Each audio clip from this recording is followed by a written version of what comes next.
It seems like hitting 20, we should be doing something special or something different, which we will be. We'll be giving everybody a cozy who actually signed up and registered for the meeting. We'll be sending them out. We're going to be getting them made very shortly. Trying to go down to the next slide. Colleen, can you get me to the next slide?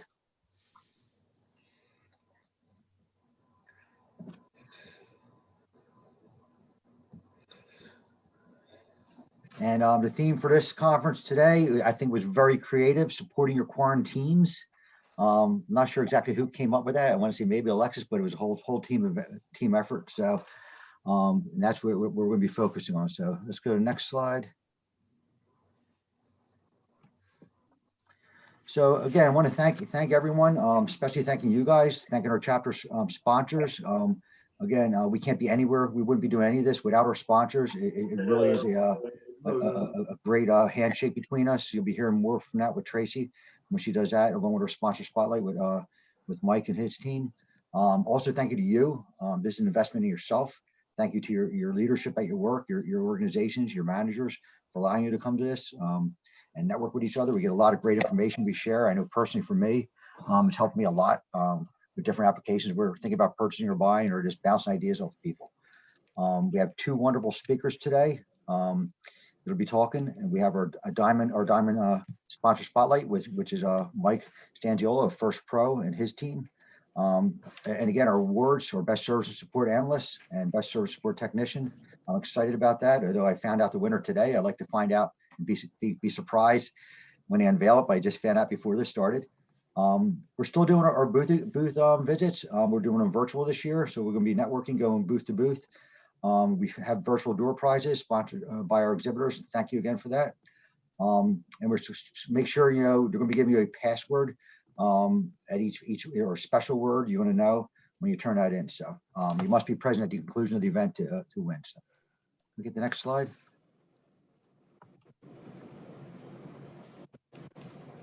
Next slide, Colleen. You get a chance.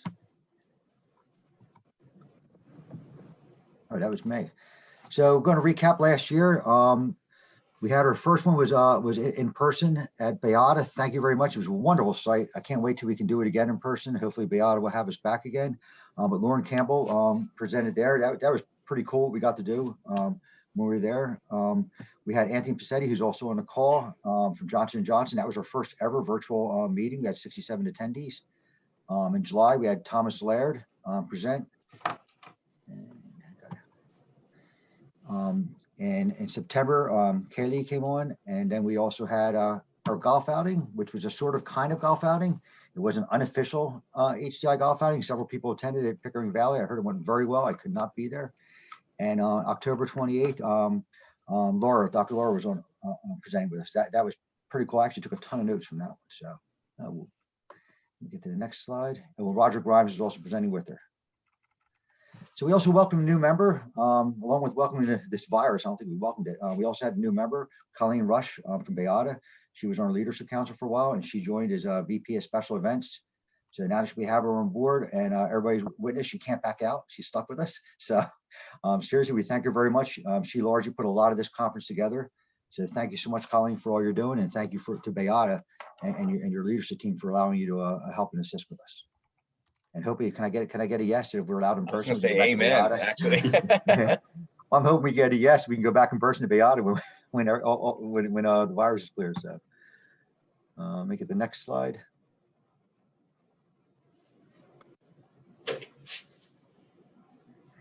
So a couple of things we welcome, where I can say we did not welcome.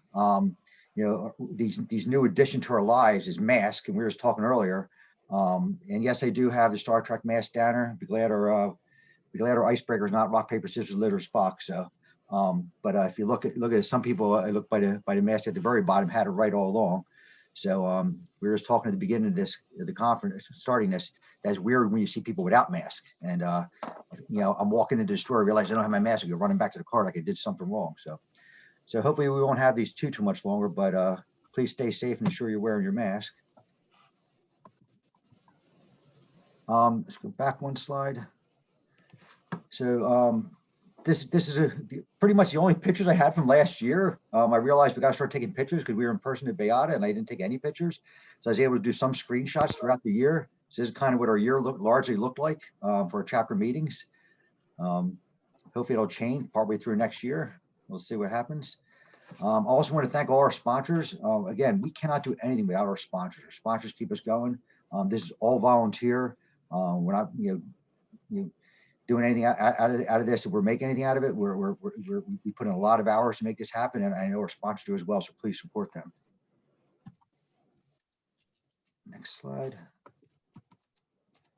So I want to introduce our chapter board. So we got Tracy Brandenburg, VP of Partnerships, John Kitchen, VP of Events, Colleen Rush, our newest member, VP of Special Events, myself, Dave Sharp, VP of Finance, Mike Stanziola, VP of Memberships, Randy Stark, VP of Communications, and we got Jason. Is he being cut off on everybody's screen or just mine? Just yours. I apologize, everyone. It's not letting me go full screen, and I'm getting more people to admit popping up my screen. I can't do anything here. Okay, and we have Ariel Dima Malawan. Did I pronounce that right, Ariel? You on the line? On our Leadership Council, Kara Cron, Darren Moses, Ross Rosner, Alexis Townsend, and Drayson Trez. And I cannot pronounce his full name, so we all say Trez. Is it Trezalopoulos, or I think? So thank you to everyone on our board and our Leadership Council. Again, this is a labor of love. We put a lot of hours in making this happen. So I really can't thank everybody enough. So thank you so much. I'm trying to go through this fast because I know we don't have a lot of time. And here's a screenshot I was able to get of us, everybody putting this presentation together for the meeting for today. So thank you all again for everything you do. Thank you for the background from John Kitchen. I appreciate it. I'm trying to scroll down. It's very delayed. So Kathy LaValle, I'm glad you're on the line. Kathy LaValle was our VP of Special Events. I believe Kathy was here close to 10 years, if not 10 years. And again, we can't thank you enough. I was hoping to have a picture of the plaque we're getting for you. However, we did not get one, so I apologize, and we'll get that safely to you. So thank you again for all you did for all the years, Kathy. Oh, thank you so much. I wish we had somehow, some way unmute everybody, do a clap, but thank you. And with that, I'm turning it over to Mike. It's all yours. Thank you, John. Let me echo everything that Mr. Petticone had said. Thanking everyone for taking the time to be here today. Everyone's lives busy between work and their family life, and not to mention we're Zoomed or Microsoft Teams meeting to death. So here you are on this call, and thank you for making time to, like John always says, invest in yourself. Some of you are, especially, I want to congratulate the nominees that are on this call for our Best Service and Support Analyst of the Year Award. I'm excited for us to present that to you later today. And the Best Services and Support Tech of the Year Award. And many of you are even at that time are like, what's HDI? And of course, there's many of you on this call that have been part of the HDI family and community for such a long time. And I want to thank you for your dedication and your membership and just being a part of the HDI community. HDI has had such a big impact, not only on my life and my career, but many of you have said the same thing of how it's had an impact on your career as well. And but let me just take a few moments here to just give you a quick overview of who HDI is. And the screen that's in front of you. This organization has been around for over 30 years, and it really does bring the IT support community together, not just in the membership, but it is the elite driver and best practice resources and content, giving you networking tools and just allowing us to collaborate with one another. So we're not reinventing that wheel. And from the events that they do on a regular basis, that impact has just been tremendous value that I hear over and time again from many of the folks that are on this call. And I think that's what keeps bringing us back together. I mean, that's why I think so many of you, 59 of you, are here today, because you see that value. And I just wanted to encourage you, and as many of you saw, you have to be an HDI community member to even come to the local chapter events. So I'm going to talk a little bit about the benefits of the membership in just about 30 seconds, but I do want to talk about some of the events that are coming up here in the near future. This year, each year we have our Support World Live event. It's going to, hopefully, registration hasn't started opening up for this event, but mark it down in front of you here, July 11th through the 16th of this year, potentially at the MGM Grand in Las Vegas. Is, you know, to be seen whether or not it's going to be virtual or not. We haven't made that decision, but this is our flagship event from a national level. This is where the 60 plus chapters of HDI come together each year, and over 2,500 attendees come together to experience this. And this covers the entire service and support industry. I mean, the folks from the frontline analysts to the IT directors, to the help desk managers, desktop managers, up to the CIOs, all come together at Support World Live. And it gives you several days of just bringing the community together and then putting a focus on delivering like a smarter service and better business outcomes as it relates to the support community. And, you know, this is a chance for you to do virtual training or come together and do classroom training, get those certifications, help desk management certification, customer service rep certification, the help desk desktop support certifications. So it is a great time. Phenomenal speakers. Again, looking at July 11th through the 16th. I'm hoping it's going to be in Vegas this year. I'm looking forward to attending that. Also, mark your calendars for the Service Management World. This is November 6th through the 10th. This is a unique event for the service management leaders, especially you leaders that are on this call. This is a great opportunity. If you can't make it in person this year, plan on attending virtually. This is a great way to explore that strategic and the tactical elements of just optimizing the service management and putting strategy behind it. And there's always hundreds of your peers that come together every November to meet, to engage, and just discuss IT service management from all around the world. So mark those two events. I hope you could attend. I really want to encourage each and every individual that's on this call to think about the benefits of joining the local chapter in HDI Philly. Like John said, so many of us put so much hours in volunteering our time to put content together like this for each of you. And it's free to join the HDI community. That gives you the HDI Connect. That gives you the HDI research and practice and survey salary. It gives you all the HDI resources. But the benefits of spending $149, just $149 to join the local chapter membership, it outweighs that tremendously. You're going to have access to their free job boards. You're going to get $150 discounts at the HDI annual conference, the two events that I talked about. You get $150 off of Service Management World. If you attend that, you get 5% off your discounting for the HDI training events.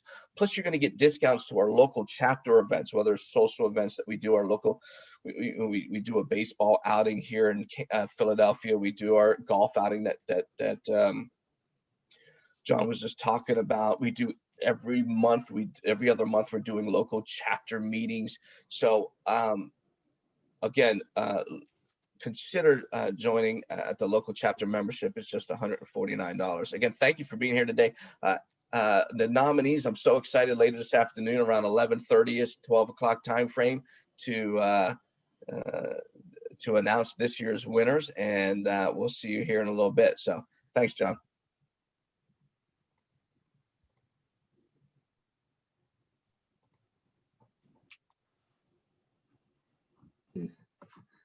Okay, next slide. Can you advance the Nice slide? sunset.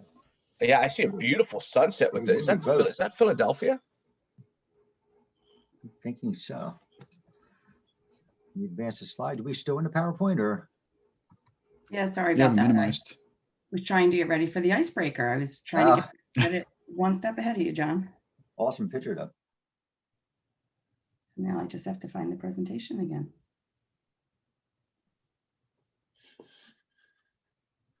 That's cool because it does look like a bubble out by Penn by the ball fields out there. So I'm still showing that I'm sharing, but I can't find the PowerPoint.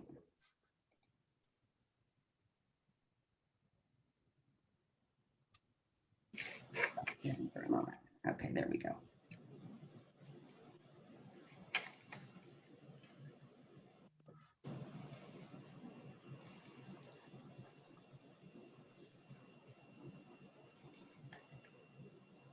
John, that keyboard shortcut tip that you gave me this morning was amazing. That hold down Alt and hit Tab.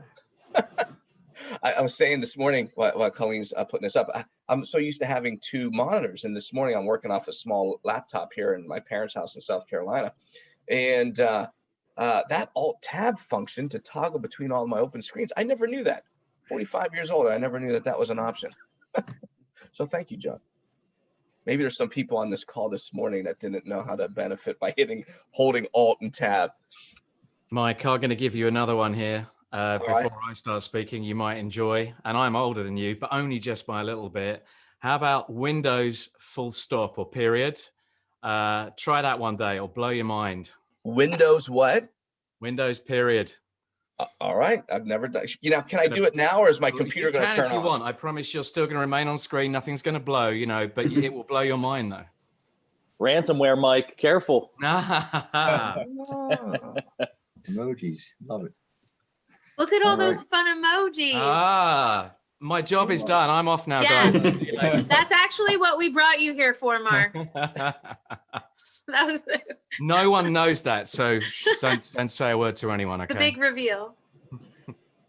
So Mark, thank you for breaking the ice while we were having some technical difficulties there. That was not even planned.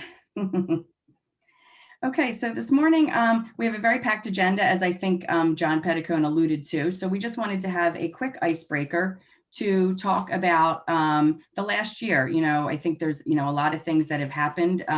We've been in a pandemic. Some of us may have thought that was only going to last a couple weeks, and here we are coming up on a year later and still dealing with that. So we're just going to take a moment and use the chat since we are a little bit of a big group to keep things moving.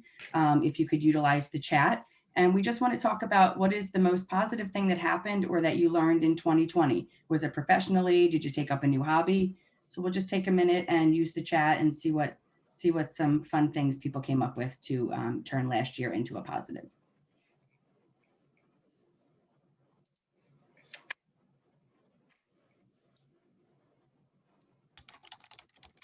Putting everyone on the spot here.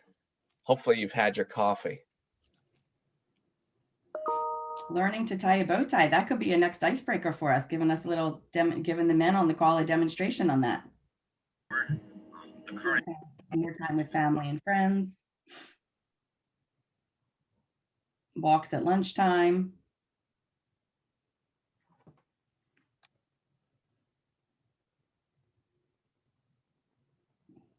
Yeah, dinner on the table earlier is definitely. I like who put alcohol tolerance. Hey, Jason's made it. Yes, I'm here.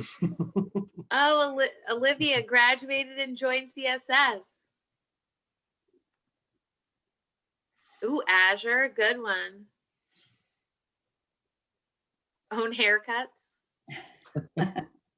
I think my husband mastered that too. I think a lot of gentlemen learned how to cut their own hair. Or just not get your hair cut, I think is the. Yeah, I got someone Is on my that the team. new dude, Nick? For the Yeah. no haircut? The hockey mullet for hockey season. There you Yeah, go. nice. I got someone on my team who could put a ponytail in his hair now. He's not Collection of lounge pants. That's great. My jeans have been collecting dust. Healthy eating, that's a good one. A lot of us may have gone in the other direction, but that's at least one of us mastered that. Sweatpants. Ooh, DoorDash, good one, Nick.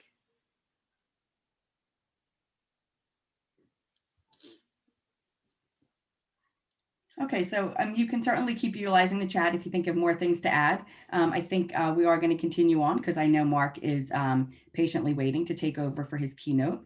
So next up, I'm going to introduce Jason Turner to give us some information about Mark. Thank you all. There we go. Thanks, everybody. So, so I wanted to take a moment and welcome Mark Copeman and introduce him to the Philadelphia HDI chapter's annual leadership conference. Mark is a thought leader in the technical support industry, where he's a frequent presenter at conferences and seminars.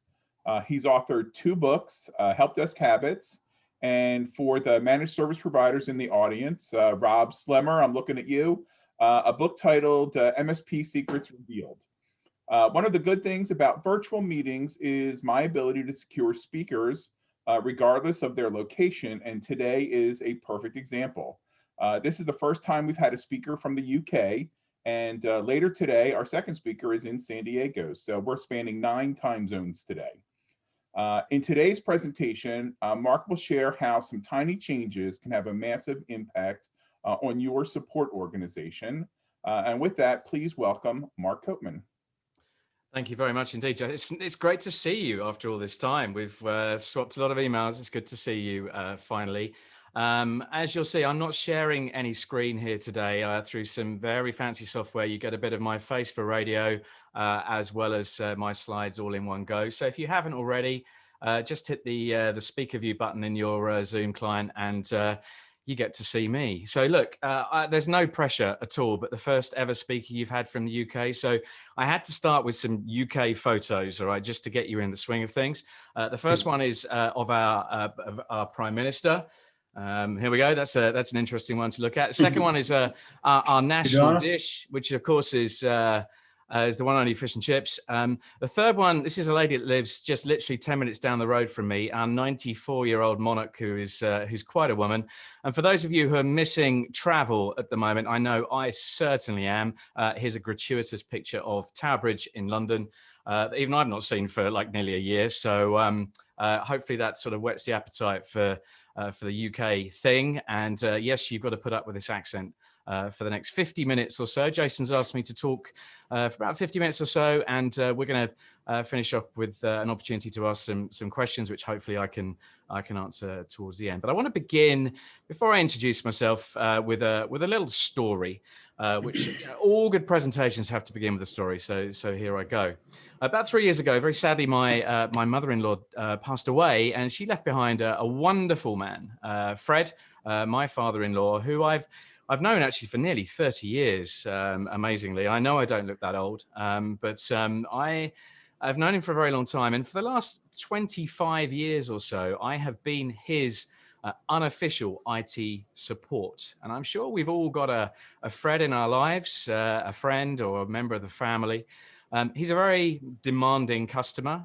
He pays terribly in that, well, he doesn't. And he's a fine, upstanding member of the community. He has lots of devices and email addresses and so on. And as a result, he's quite a demanding client.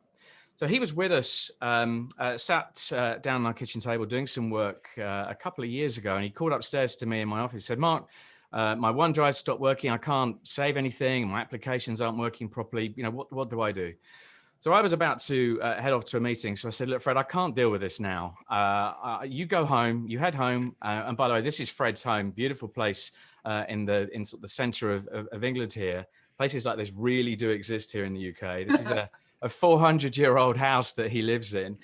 And I said, go home. I'm sure everything will be fine back there. So I went off. We had friends around that evening. It was Friday night. And I got a very short, sharp text message from him, which just simply said, Mark, nothing's working. I need your help. It was about 10 o'clock at night. It was very unlike Fred. He's a very courteous man. And I was very surprised to receive it. So I did what any bad IT support person would do. I turned my phone over and carried on with my glass of wine and with my friends that evening. The following morning, I was talking to my wife over breakfast. I said, what are we going to do about your dad?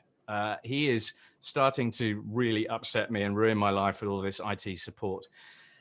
And I explained the problem to her. And she said something to me which really, really hit home. And she said, Mark, look, he is absolutely petrified that he is going to lose all of the personal artifacts, the documents, the photos associated with his departed wife, her mum.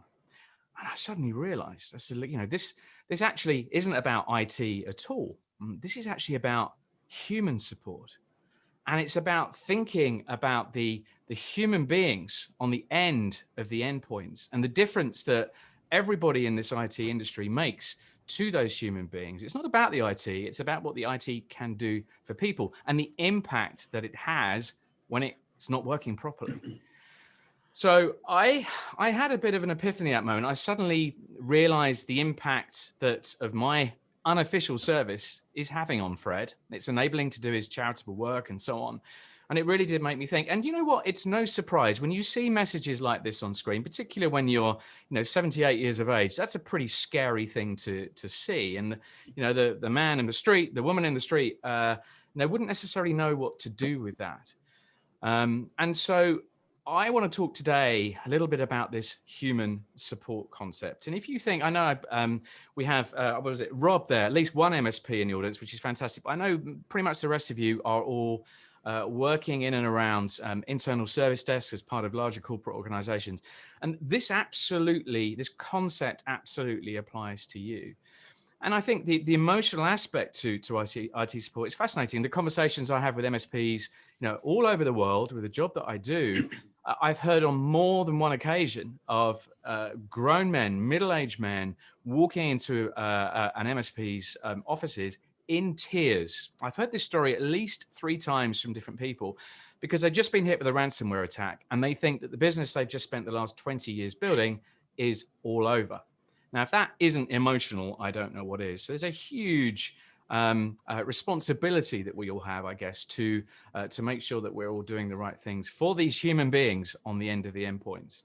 To finish the story, because I know you're desperate to know, poor old Fred had put in his new serial number for the next 12 months on the incorrect account. And so the account he normally uses was expired. And after a mere 2 hours of chat with the Microsoft support team, and I did send them a copy of my book afterwards, obviously, we got it all resolved. So it's all fine. It's all fine. Fred was up and running and he could function again. So this session, I want us to leave all of the processes, the tech, the ITIL stuff, all that sort of stuff, which is vitally important. Don't get me wrong. I want us to leave it at the door just for another 45 minutes or so.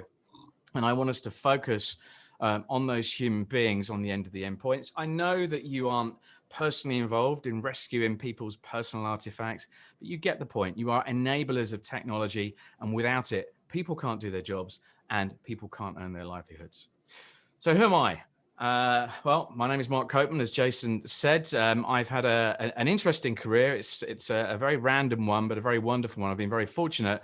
I started in the marketing agency world, and I built up and sold 2 different marketing agencies. And during that period of time, I had to learn very, very quickly about how to deal with and service FTSE 100, Fortune 500 type customers. I had to learn when to say no, when to jump, when to move quickly, when to push back, all those sorts of things, and learn how to develop those relationships. But it wasn't until 2010 where I really got into this customer service game, and I co-founded a business called Customer Thermometer. Some of you may have come across it. It was pretty much the world's first one-click feedback survey tool, and it's still going very, very strong today. I founded that in 2010. And I spent the first 3-4-ish years of my time there. You're looking at the help desk. You're looking at the support for that software business. And we made a very, very conscious effort to set ourselves apart right from the very beginning, not to be another faceless software business, but actually to be a business which excelled in its support. We gave the support team a name. It was the Ministry of Magic. And we literally set out every day, cliche alert, but to give 110% and really delight customers on an ongoing basis. And let me tell you, as a software business, it really, really did work. The business evolved, and whilst we were initially aiming at the marketing agency world, I spent the second half of my career, 4 or 5 years, as we realized more and more IT support businesses, from service desks through to MSPs, were signing up for the service and using it to get feedback on how their agents were doing. So I spent a lot of time, crashed out at conferences, exhausted, not drunk, by the way, that was just exhausted on that particular occasion. And talking to MSPs and people running service desks around the world about the sorts of problems that they faced. So when I exited the business in 2018, I decided to put some of that stuff down on paper, and that's when Help Desk Habits was born.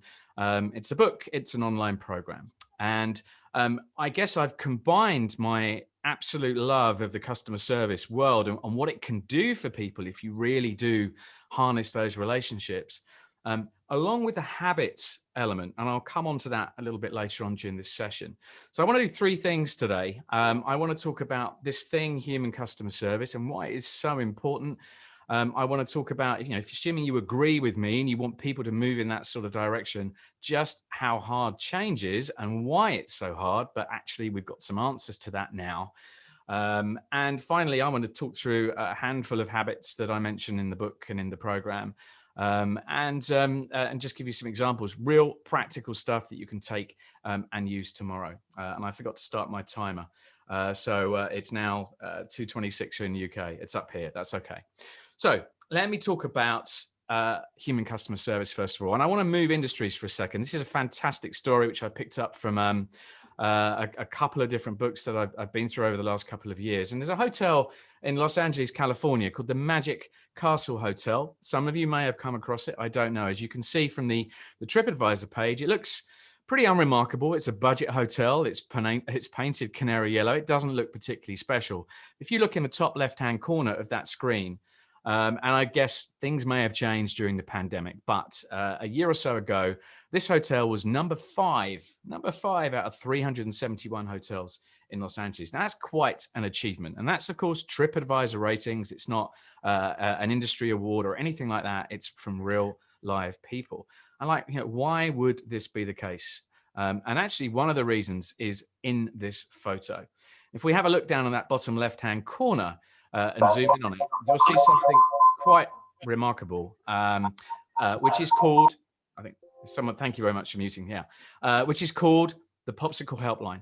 And the Popsicle Helpline is a truly magical thing. And if you have a look through the TripAdvisor ratings for this hotel, you will see it appear time and time again.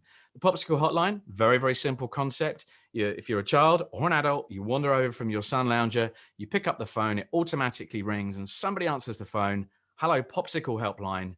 How can I help you? Which is a pretty magical thing for a child or, frankly, an adult to hear.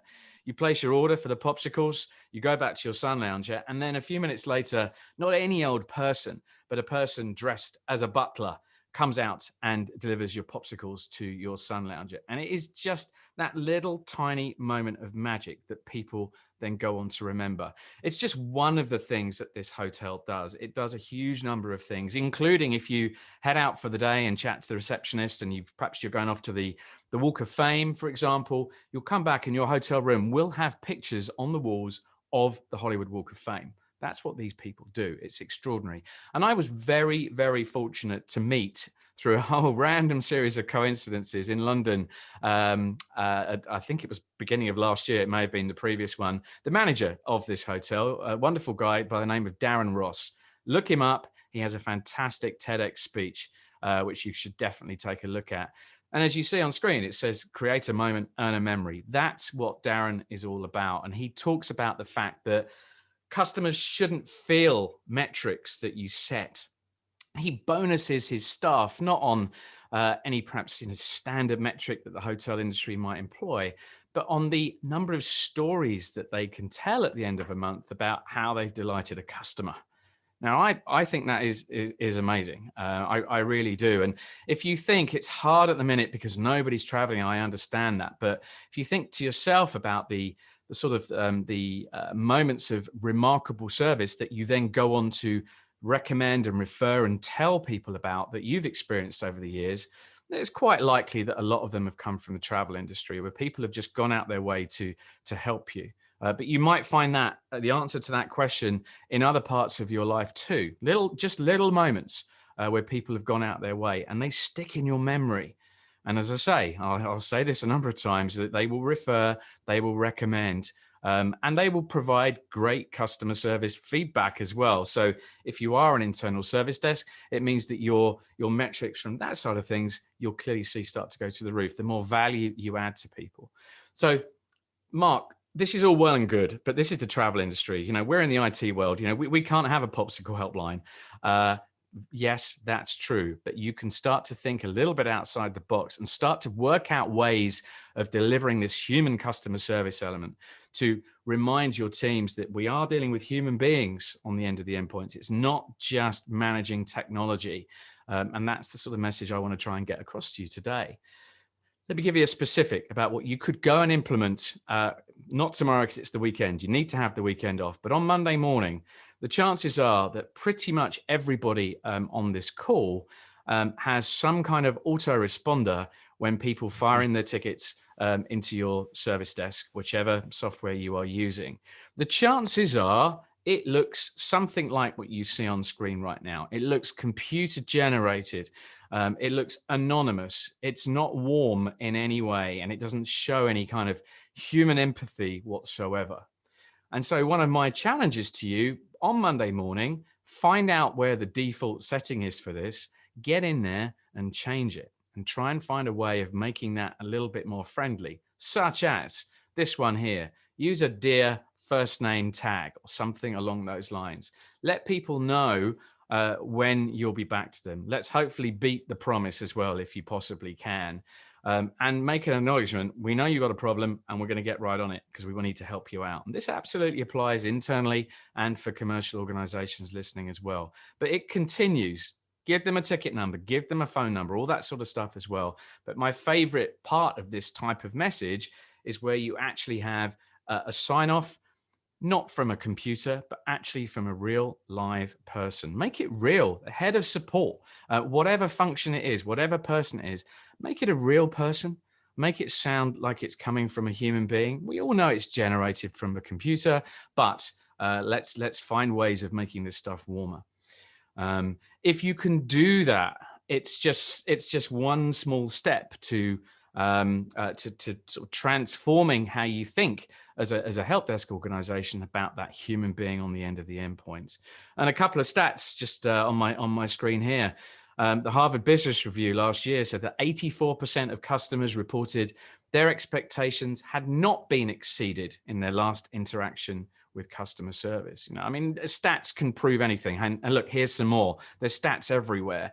But these stats are saying, of course, it's not a surprise that this customer service element is so important. Salesforce.com released a report last year, their state of service review. And they set out, this is a survey of 3,500 agents right across a whole bunch of different industries.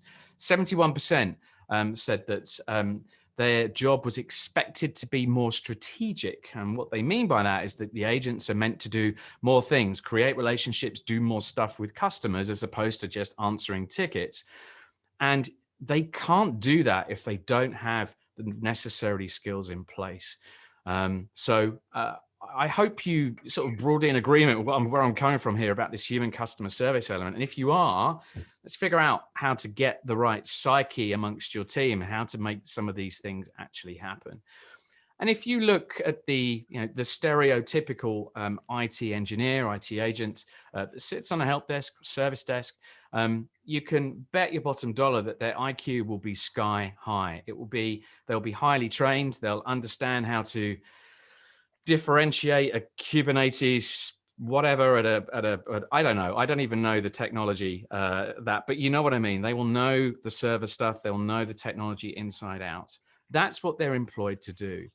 And my argument when it comes to the rounded agent is you have to balance that up. If you want to get this human customer service thing going on, you have to bring up the EQ to match the IQ as well.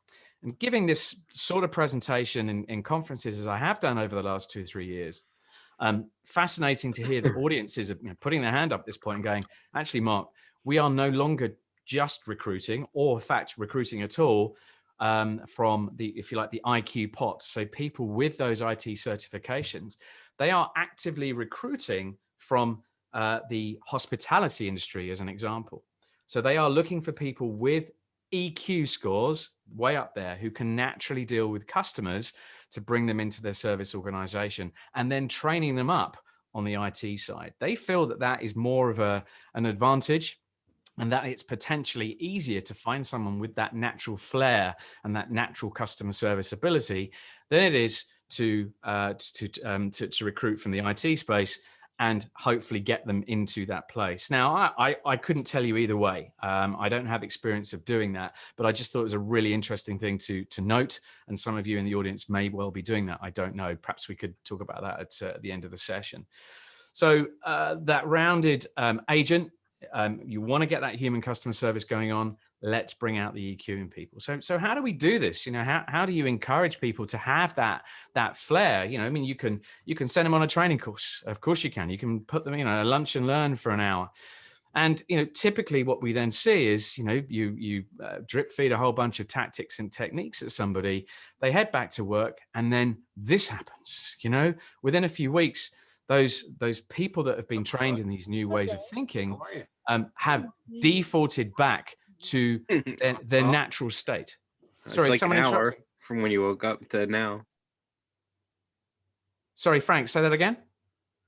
No. Okay, I think it's all right. I think gentleman's put himself on mute. That's okay. What was I going to say there? Yeah, so it's about the impact dropping off over time. When you've been on a training course of some kind, we all naturally head back to our default state and the things that we're used to doing. And I'll explain that in a moment. There's a physiological reason for that. So if you genuinely want to make change in your organization and for yourself as well, there's actually only really one way of doing it. And that is to think about this concept of habits. If you can start to embed habit in people's behaviors, and whether it be ending habits or embedding new ones, both situations apply, then you will start to see results.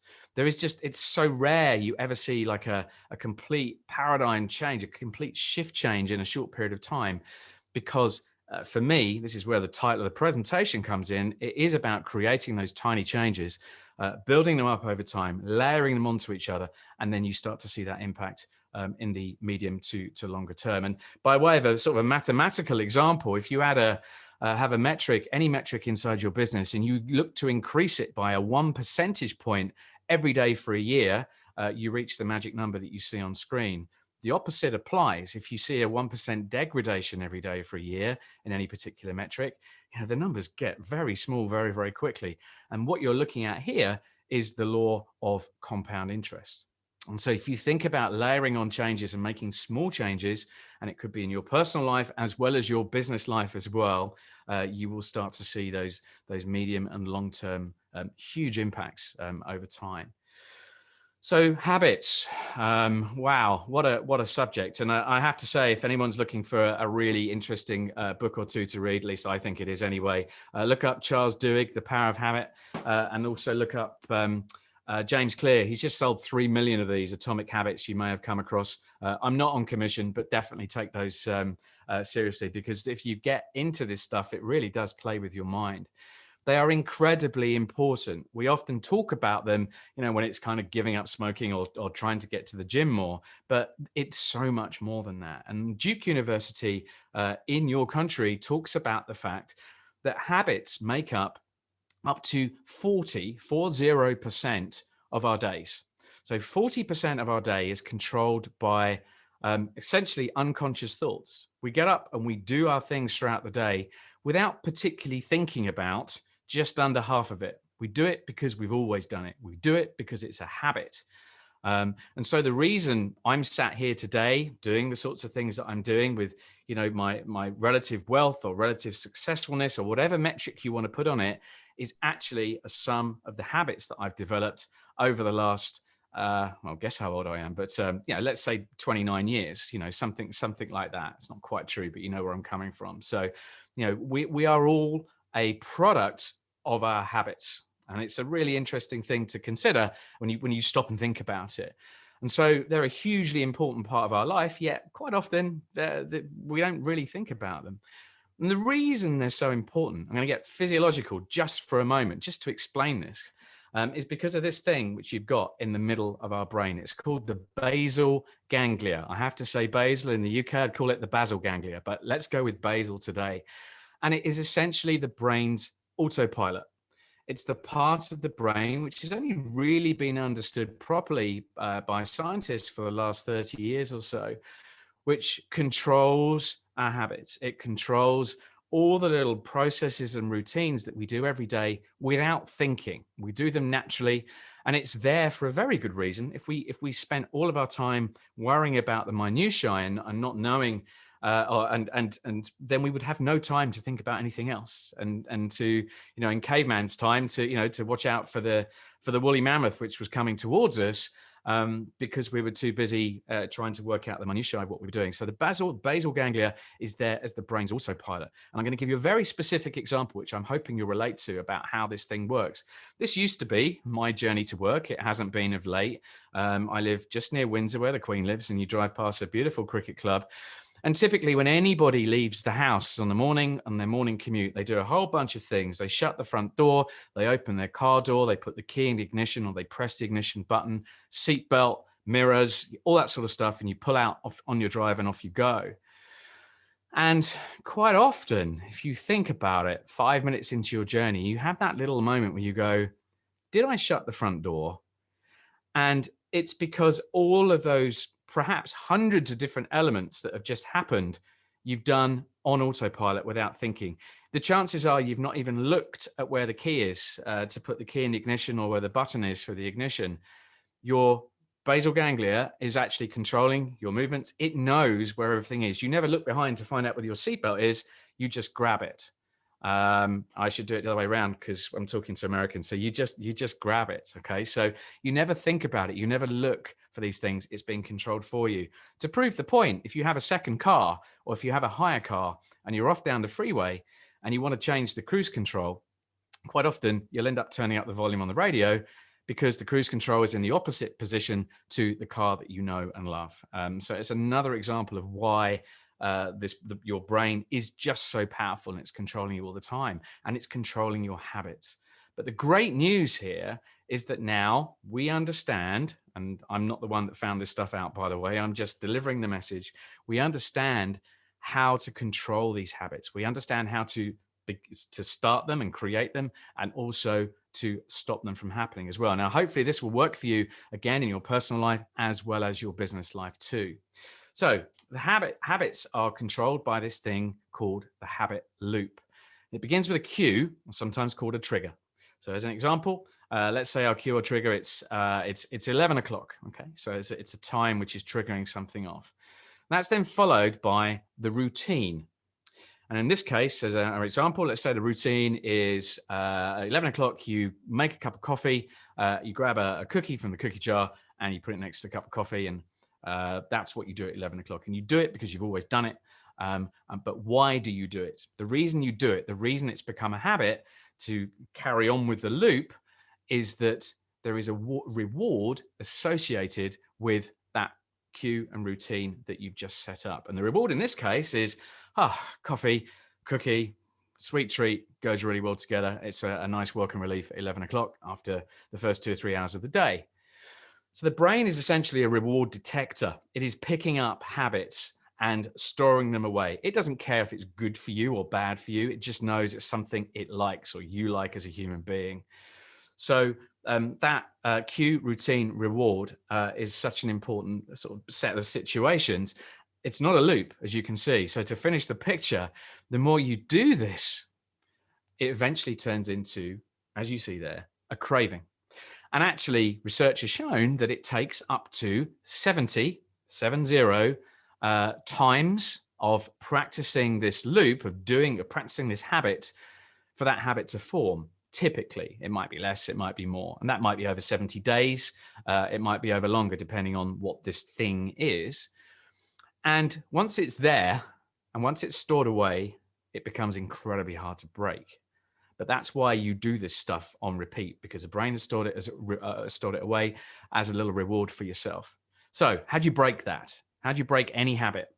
Let's say you think, hang on a second, I'm having too many cookies every week. I need to lose some weight. I need to cut out some sugar. So I need to change this habit. So the cue is not going to change typically in any habit loop. It's always going to be 11 o'clock, at least twice a day. Certainly once a day in terms of 11 o'clock in the morning. The routine, however, can change. And rather than having a cookie jar next to the coffee pot, you put a bowl of fruit and you reach for an apple. However, That is not going to work unless the reward in your mind is changed, because immediately you're thinking, oh, geez, an apple, I'd much rather have a cookie. So if you can change the reward mindset in your head that, you know what, I'm cutting out sugar, I'm going to live longer, I'm going to be more healthy, and practice that and remove the cookies completely, so create the right environment for yourself, then you start to break the habit. I, as you can tell, go to the gym regularly. Hopefully you can see just about see my six pack through my shirt. You can't really, but you know what I mean. I used to go to the gym in the evenings. It was messing up with our evening routine and dinner and so on. I had to change this around about 5 years ago and go in the mornings. And it was killing me. I hated just the thought of going to the gym in the morning. So what did I do? The cue is still getting up in the morning. The routine was literally laying out my gym stuff and putting my gym stuff on, because you can't go to work in your gym stuff because you look stupid and you feel stupid. So you then have to go to the gym. The reward for me, I get to see more of my children. Some may say that's not a reward, but you know where I'm coming from. It worked for me. And as a result, the habit then formed. We can start to do this in business as well. So as an example, there will be ticket answering habits that your teams will have got into. They see a particular inquiry come in, they see a particular issue, and it's quick, bang, canned response, out, done, metric ticked, and so on. And it becomes a bit, kind of robotic and factory-like. So it happens to us all. You might see a ticket come in from a particular individual who may not be the easiest to deal with. And again, you start to react in a particular way. It's a habit that you've developed over time. So this applies to all walks of life, but particularly when it comes to business as well, and particularly in our world as well. And I'll come on to some habits, some suggested practical habits that you can take a look at in a moment. So how do you keep the motivation up? It's all well and good reaching for that apple on day one, but how do you keep doing this? And look, everybody is different. There's lots and lots of ways of doing this. The traditional marbles in a jar or marbles out of a jar. The traditional marking stuff off with a red cross. There's all sorts of habit tracker type things around. And it's human nature. When you see a whole bunch of ticks or crosses or whatever, you start to see progress. And you start to think, hang on a second, I can do this. So it's a very visual thing as you start to measure some of the things that you're doing there. And look, if you miss a day, you miss a day. You get back on the horse the next day and carry on, and just try not to miss 2 days. Another example for you about creating the right environment. Let's say you want to read more. So what do you do? How do you create that habit? Well, you remove your phone charger from your bedroom for starters. So the phone goes nowhere near the bedroom. That goes into a spare room or an office or wherever. And instead, when you get up every morning, you put a book on your pillow. It might be your Kindle, whatever it is. When you get up and when you leave the bedroom, it's there. It doesn't move. And then when you come back to bed in the evening, all you see in your environment is the book on the pillow. So you're much, much more inclined to pick it up and start reading. And so create the right environment for you in whatever situation it might be. Create the right environment for your teams in whatever environment it may be. Empower people to do the right things with people. And I'll come on to these habits in a moment. But you have to create the right environment. That's just so important. Let's say there's a whole bunch of stuff. There's apps galore out there, as you can imagine. So find something that works for you. Pick one thing. When people always say, where do you start, Mark? You pick one thing that you're particularly unhappy about, that you really do want to change, whether it be personal or business, and focus on it and don't let go of it until you've cracked this habit thing. So it's 10 to 10 your time. So I've got about, I'm going to have a guess, about 10, 15 minutes to go, and then we'll answer some questions. So let me get practical and give you some examples of things that you can do with your teams, habits that you can go through with your teams to I hope really transform some of the ways they work. And these all come from the book and also the online program as well. So my background, video, it's been a wonderful thing to put the online program and all the certification together as well inside helpdeskhabits.com. Blatant sales pitch there. I apologize, but I had to crowbar it in. These habits apply both sides of the fence here, the corporate service desk and the commercial organization, the managed service provider as well. So in what I'm about to talk about now, I just try to keep it as sort of generic for both sides as possible. So some specifics for you then. So one of the roles I play here in the UK, I do a little bit of consulting to some MSPs, and I've done some work with a brilliant company that specializes in Linux called Dog's Body Technology down in the south of England. They have a relatively young team of technicians, and they were looking to sell more stuff. Unsurprisingly, everybody was looking to push their services a little bit. And again, I think this bear with me, this does apply to internal service desks as well. So I listened into a couple of calls, and they were having some great conversations with customers, which would go along the lines of, look, we've got this server that's about to go end of life. We need to move it into the cloud. And the technician will say, oh, it sounds great. Yeah, no, we'd love to help you. And, give us a call sometime, and put the phone down. And it's like, hang on a second, there's a requirement coming out right now. So we did one thing only to try and close some business down. And we created some desktop wallpapers, which went on everybody's Windows login screen and on their desktops, which said exactly this. That phrase, shall I book this in for you? Okay, so when a conversation was being had, rather than going, oh no, it sounds great, we'd love to help you out, they would then start to say, well, okay, sure. Would you like us to create a project? Would you like us to book that in for you? And there will be a silence from the customer as they suddenly realize they'd have to spend some money or commit some resource. And they go, yeah, no, that's great. That's brilliant. And so suddenly they created that project, and they could move ahead and remove it from the customer's pile on their shoulders. And obviously revenue generated as a result of that. So that is just such a simple idea. Now, inside the Help Desk Habits program, as a result of doing that before I'd even created this, there are 70 desktop wallpapers inside the program. And it sounds crazy, but it really works to help jog people's memories, to help those habits to really embed. And I've done custom ones for people as well who've got specifics for them as well. Here's another one. This also can apply internally too. They were struggling with Google reviews, and it's not great from a search engine perspective. So we created the following month, let's do something else. You have a good conversation with a customer, get them into the habit of asking for a Google review. In an internal service desk case, it could be just prompting them, asking them to fill in the feedback form, the feedback survey, whatever it may be, just a gentle reminder as part of the natural conversation that you're having. With Dog's Body's case, suddenly they're up to 30 odd reviews right now from pretty much nothing. Absolutely helped on the SEO as well, the search engine optimization. So little tiny tactics there which you can think about doing. Create a desktop wallpaper, get these things embedded. Pick one thing that's irking you about how things are going that you want to change, and drum it into people in the nicest possible way. Help them to create that habit. Let me give you some more taken from the book. This is one of my favorites. I call it Use the Force.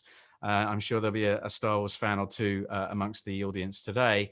And what I mean by this, as it says on screen, is to always anticipate, think ahead as to what a customer could ask next.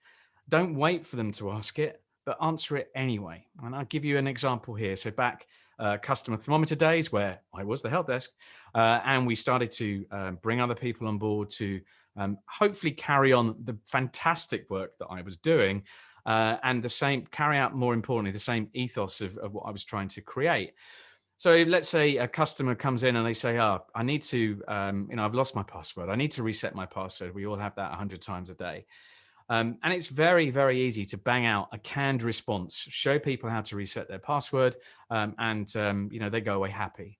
But what we started to think about was if somebody has a password reset inquiry, they've probably not used the service in a little while. They may be in danger of churning, or they may be in, they may just not know what's going on. So we would answer their question, but we would do the 110% thing by giving them perhaps the latest features that we've just released, or a useful blog post, whatever it was. We'd add a little bit extra just to make sure they were engaged with us and they were using the software, and they were getting as much out of it as they possibly could. You will have equivalents in your organization. Let people know about a service that your service desk is offering, for example, that they may not have known about. So think about ways that you can add that extra bit of value and by using the force. I've got a couple of other examples here, which has happened to me personally. In the days we could all travel, which I'm struggling to remember now, at the very beginning of last year, like an idiot, I left my phone charger in the hotel. So I thought, you know what, I'll drop them a line. I was trying to find the hotel number. I couldn't find it. So I went to the central website, put in on the contact form, explain where I was and all the rest of it. About a week later, I got this response, and you're not really meant to see it. Don't worry if you can't read it, but I want to highlight a couple of things. The first one is, this is the subject line here. And if your subject line is generated by your service desk software looks anything like this, then you need to get into this at the weekend, frankly, and change it. This happens, I know, to be a Salesforce generated subject, but that it comes through in your inbox looking like that, which is just horrific. There's no excuse for that. And conversations I've had with people, a slight aside, but I think this is brilliant, where someone has fired in a ticket and it's got perhaps a bit of a grumpy subject title, whether it be your support sucks or whatever it may be. And what you find is, if there is a thread generated that every single time there is a reply sent back to the customer, to the requester, they're seeing your support sucks in the subject line, which is not great, really. It's not a great sort of brand presence thing. So if there's a way of checking that subject and maybe tweaking it a little bit to make it a little bit more relevant, that is a great little habit to get into when it comes to just making things right between you and the requester. So that's a slight aside, but I did want to point that out.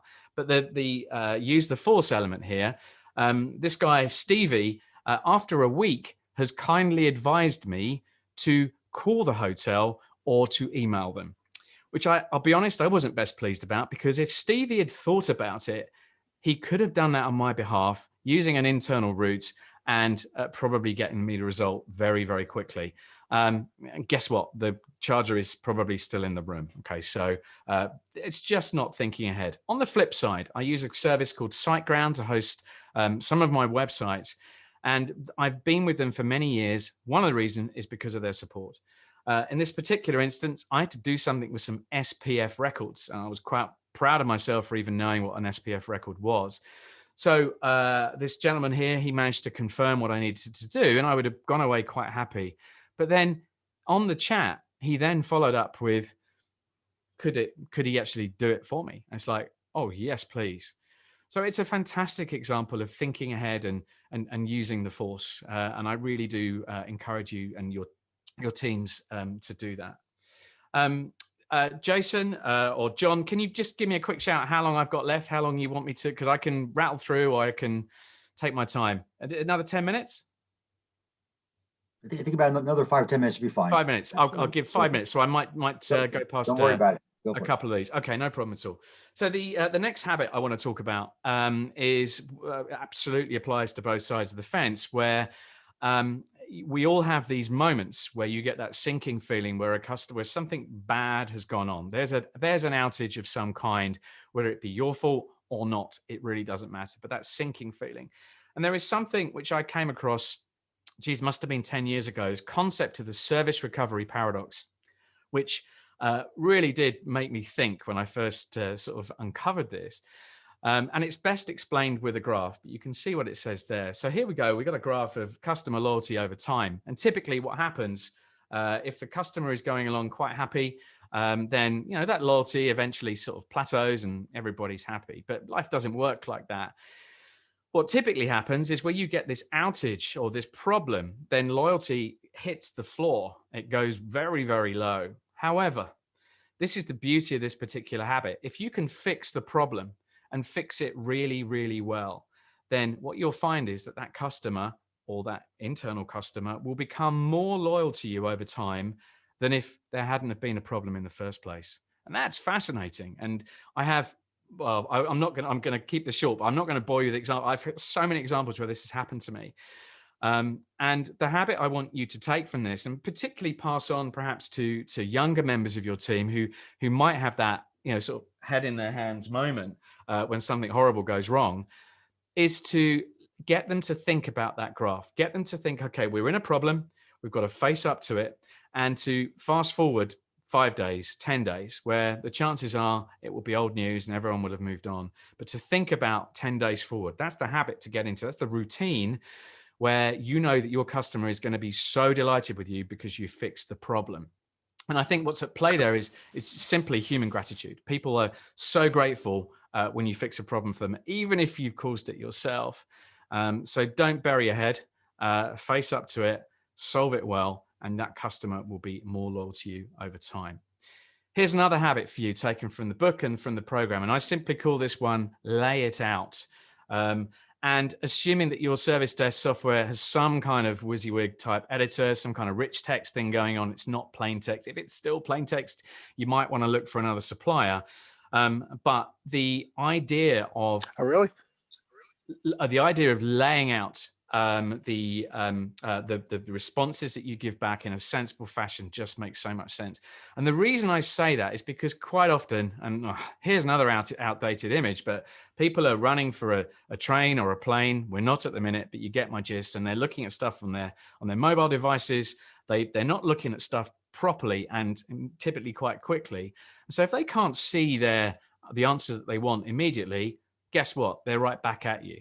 So if you're seeing something like this, which is, kind of an okay type response, but it's all run together, the chances are you may get something back because people have just not read it right. People read quick.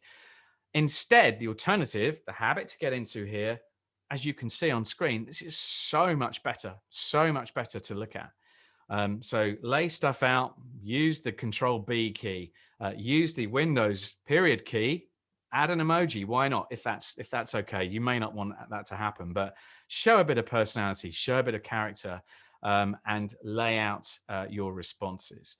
I'm going to blast past that one. I'm going to blast past that one because we're kind of running out of time. So I'm going to finish off with this little habit here, which is around getting personal. And I'd like to think this applies to service desks as well as MSPs as well. And the bit I want to get to here is this remember word at the bottom. And if you really do want to, coming back to this human customer service thing, if you really do want to start to get to grips with that, you have to start to think about these relationships and remembering where appropriate, when you've had a conversation with somebody and said, somebody's not well, or somebody's just taken an exam, or someone's just about to graduate, or whatever it may be, scribble it down on a Post-it note, scribble it down in your internal notes, set yourself a little reminder, and in 2 weeks' time, drop them a quick line back. Hey, how's it going? Did little Johnny pass his degree? Is your wife feeling better? Just have those little moments of magic, as going right back to Darren Ross. Think about what things that you can do. Customer thermometer, they still do, I know. We're still very good friends, and they still send out love packs to customers, as thank yous. If someone's done something good for you, send them something, thank them, whether it be, publicly or within a corporate environment, whatever it may be, but do the right thing. Remember people, get personal is a fantastic habit to adopt when it comes to customer service, customer satisfaction. And Jason Fried, one of the people I love to follow, who is the CEO of Basecamp and now Hey.com, which I'm sure some of you have come across. He said it beautifully a year or two ago, that customer service isn't a cost, it's an investment, and I couldn't agree more. So let me wrap up. I want to leave you with 3 words, kind of words anyway. I want you to remember Fred, okay? Remember this human customer service concept. Remember the human beings on the end of the endpoints, and humanize. You're dealing with people's livelihoods. You're enabling people to go about their day, do their job, earn money, put food on the table. That's when it comes right back down to basics. And, we're there at the moment, aren't we? Let's face it. The second thing I want you to remember, which isn't really a word, I want you to habitize stuff. I want you to pick one habit, pick 2 or 3 habits, perhaps personally or in a business sense amongst your team, and think, right, we are going to fix that through changing behaviors, through changing habits, using the sorts of techniques that I've talked about. And the third word, which is definitely not a word, is practicize as well. You can kind of see where I'm going with the eyes is. And remember, it takes 70 days to form a habit. So don't be surprised if this stuff doesn't happen immediately. It can't. There's a wonderful phrase that, the best time to plant a tree was 20 years ago, but the second best time is right now. So plant that tree, start kicking off some of these things.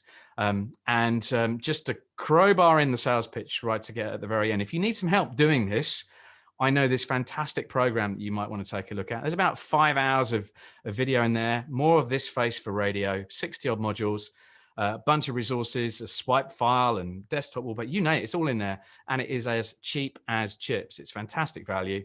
I'll let you find out for yourselves, helpdeskhabits.com. And you get the lovely little certification stuff as well.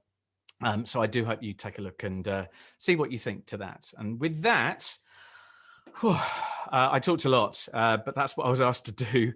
I hope you found that useful. I hope you can pick out some stuff that you can take and use tomorrow. And with that, John, I think I should probably hand back to you. Maybe we can take some questions. I don't know how we'll do that, but I'll let you figure that one out. Jason, you still on the call? I am.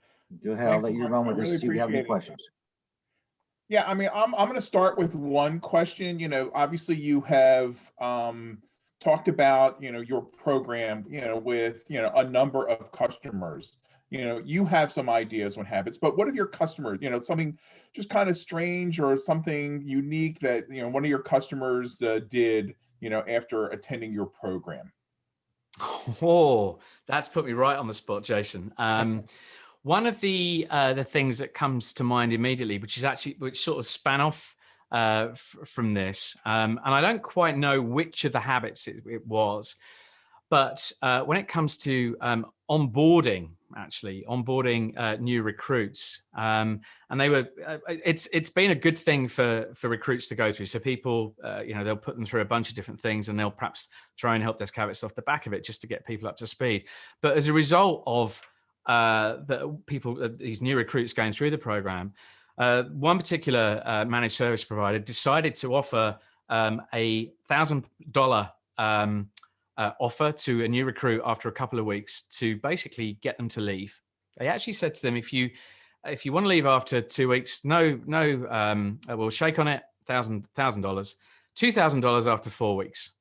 And that came about because they realized that if people's heart aren't really into that organization and they really didn't agree with the ethos and they just weren't meant for it, it's much, much better to pay them off early and get rid of them and find someone else than it is to have them still there in 6 months' time. And I thought that one, it was quite brave. And frankly, it could work in an internal service desk organization as well.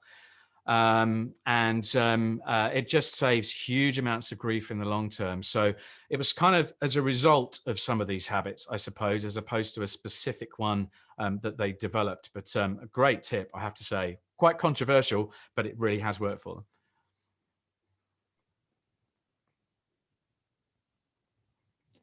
Has anybody else got any? We're not shy. Oh, yeah, come on. Another question or two. Come on. Hey, Mark.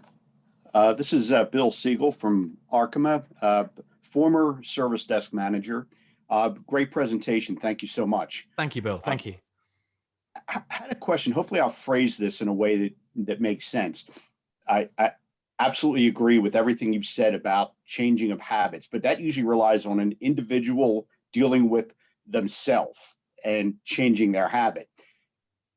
In a service desk environment, in any support organization, you're dealing with the headwinds of continuing, I'll say, client interaction, which may not be, because of history, be incredibly positive. So in managing that, if you're a manager, managing those headwinds that are constantly coming at you, even if your team has very good intentions individually to change and to grow and to become, you know, that type of team which you described, you know, what types of things as a manager can you do to keep them on track and not get discouraged with the, you know, their want to continue to advance, but yet dealing with the headwinds of current client perception? Yeah, good question. And I have one of the sections in the program and the book, in fact, is about attitude. That's where I start. It's kind of the bottom of the pyramid. And you know, that's a foundation, I suppose. And coming into work each day with the right attitude, and there's a handful of habits in there, is hard, particularly hard at the minute. You know, people working, you know, literally leaving their bedroom and walking bleary-eyed into their lounge room. You know, that's pretty tough. And I guess I don't have any immediate answers for that current situation. However, from an attitude point of view, I think there are things that people can do to be grateful for the fact they have a job at the moment. There's an element of that, and I know that doesn't wash with people when you explain that to them, but there are subtle ways of bringing that in. But I think there's some specifics, and there's a habit in there I talk about, because we all have to deal with very difficult customers from time to time. Some of them have good reason, some of them are it's just a nightmare, and I understand that. And I talk about the fact that it really does help when you interact with these people, just to have a moment before you do that to remember what may or may not be going on behind the scenes for them. So whether it be a boss who is on at them, whether it be they're just having a really bad day, you don't know what's gone on in their personal life over the last 2 or 3 weeks. And I guess it's about building empathy. Which again is a sort of a theme which runs throughout this, and having it doesn't make the nightmare customer go away, but what it does, it makes you as an engineer or as an agent perhaps just start to put yourself in their shoes and to rise above it a little bit and not to sort of butt up against it, Right. just by trying to think about what could possibly be driving that behavior. You know, if they come across as not a particularly sane person or a very nice person, there's a reason for it. You know, people don't wake up in the morning and choose to be horrible to people. They're doing it because they're having a bad day. And I think that is something that it's not easy. It's really not easy. But if you can, again, get into the habit of thinking like that, it does help you in the responses or the phone calls that you put back towards them. Thanks. Yeah, I think the story about your father-in-law at the very beginning set the stage really well. That was really it, because if you go in with that attitude, even though you do face those, that maybe, like, I keep using the word headwinds, but even though you keep facing that, if you keep that in mind, you bring it to that human perspective, it helps you, kind of drive through that. It really does. It really does. For me, I mean, I think it was probably about 2 years ago that incident happened. And, I still get the phone calls, and there's moments where I still go, oh, really? You've done this? What? This couldn't have happened. And then I just go, okay, remember, Fred, I talk about this stuff. I can't possibly not practice what I preach. So, it's genuinely helped me, it's genuinely helped me deal with him as a difficult individual. He's not that difficult in the big scheme of things, but it's just frustrating. So hopefully that way of thinking may help others in your team as well. Thank you for that. No problem. Great questions. And I got to share with you, Mark, we got text messages going back and forth. Great job, Jason, asking Mark to present for us. So, so Jason gets the credit. Is that right? Yeah, absolutely. Jason gets the credit. So you did a wonderful job, and we really appreciate it. And I'll definitely be linking in with you and going out to your site. So thank you, John. Thank you. It's a pleasure to sort of meet you all, even though I've barely seen you all. But I hope the rest of your day goes well, and I hope the winners ring the bell later on as well of your awards. So thank you for having me. I appreciate it. Thank you. Really appreciate it. Take care now. And with that, I think we're going to get ready for our exhibitor breakout rooms. So, Colleen and Tracy.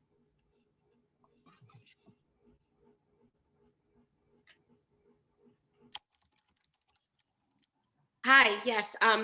Just wanted to let everybody know that I have set up the breakout rooms, and just so everybody is aware of what is going to actually happen with the breakout rooms, the vendors are going to be the ones that are going to be moving between the breakout rooms. All of our practitioners will be staying in their own breakout rooms, and then I'm just going to be manually moving the vendors. They actually have 3 minutes per session, and this is because we have a very short window of time frame. We're kind of constricted here, but they have all been gracious enough to say that the 3 minutes would be enough for them. So I do hope you enjoy this. I hope it goes smoothly.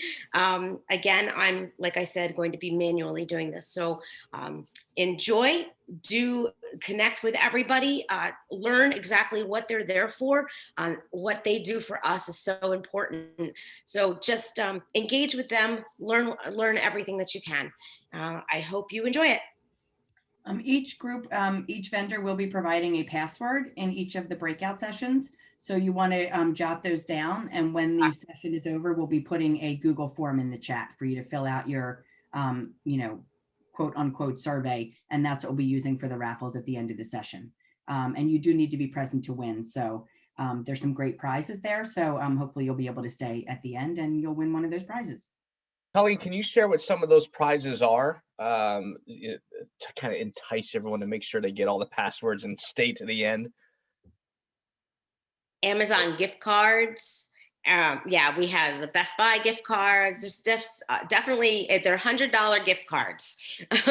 Everybody had to do things a little bit differently this year, as opposed to when typically what we do is we have it where we have people like, they'll have like some drones or they'll have stuff that's tangible that we can hand out at the end. But because of our situation this year, it is $100 gift cards. So it is a good prize. Something to really use. I know we've all been using Amazon very, very, very highly. So, but yeah, so you want to make sure you get those e-passwords from each of your vendors when you attend, and then stay to the end to win the prizes. And Mike, you're not eligible.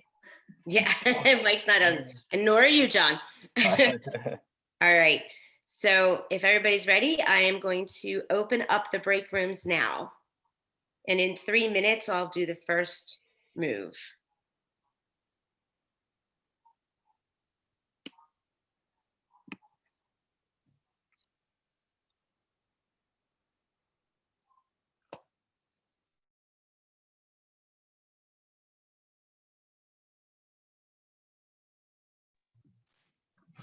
Good morning, everybody. Good morning. Happy Friday. Morning, Nova. How are you? Good. How are you? Good, thanks. So who's our vendor? I'm not sure. I'm not sure either. We're all learning with this. We'll figure it out. I don't know, Mark. Maybe Rob is our I don't know. vendor.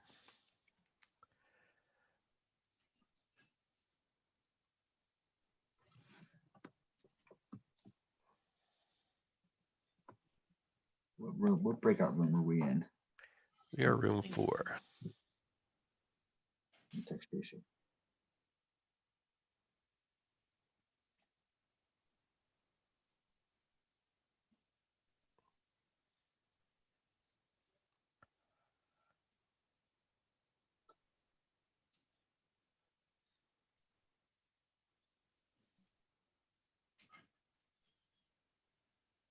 Okay.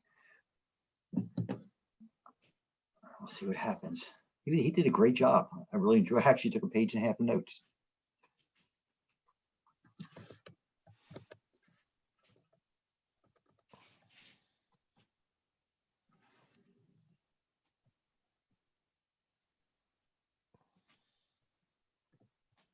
I just texted Tracy to see who our vendor is.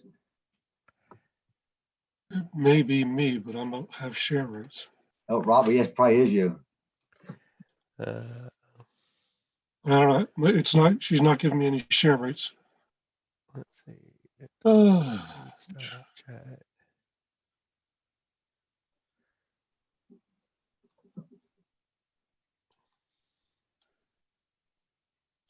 Well, nonetheless, if I'm the presenter, I'll present verbally. Okay. So I am with. You've all probably heard of ISS Solutions. We went through a vendor greet and meet a couple months ago and introduced our new branding as Paradigm Technology Consulting, abbreviated as ptcsolutions.com. And Paul Antonozio is my colleague.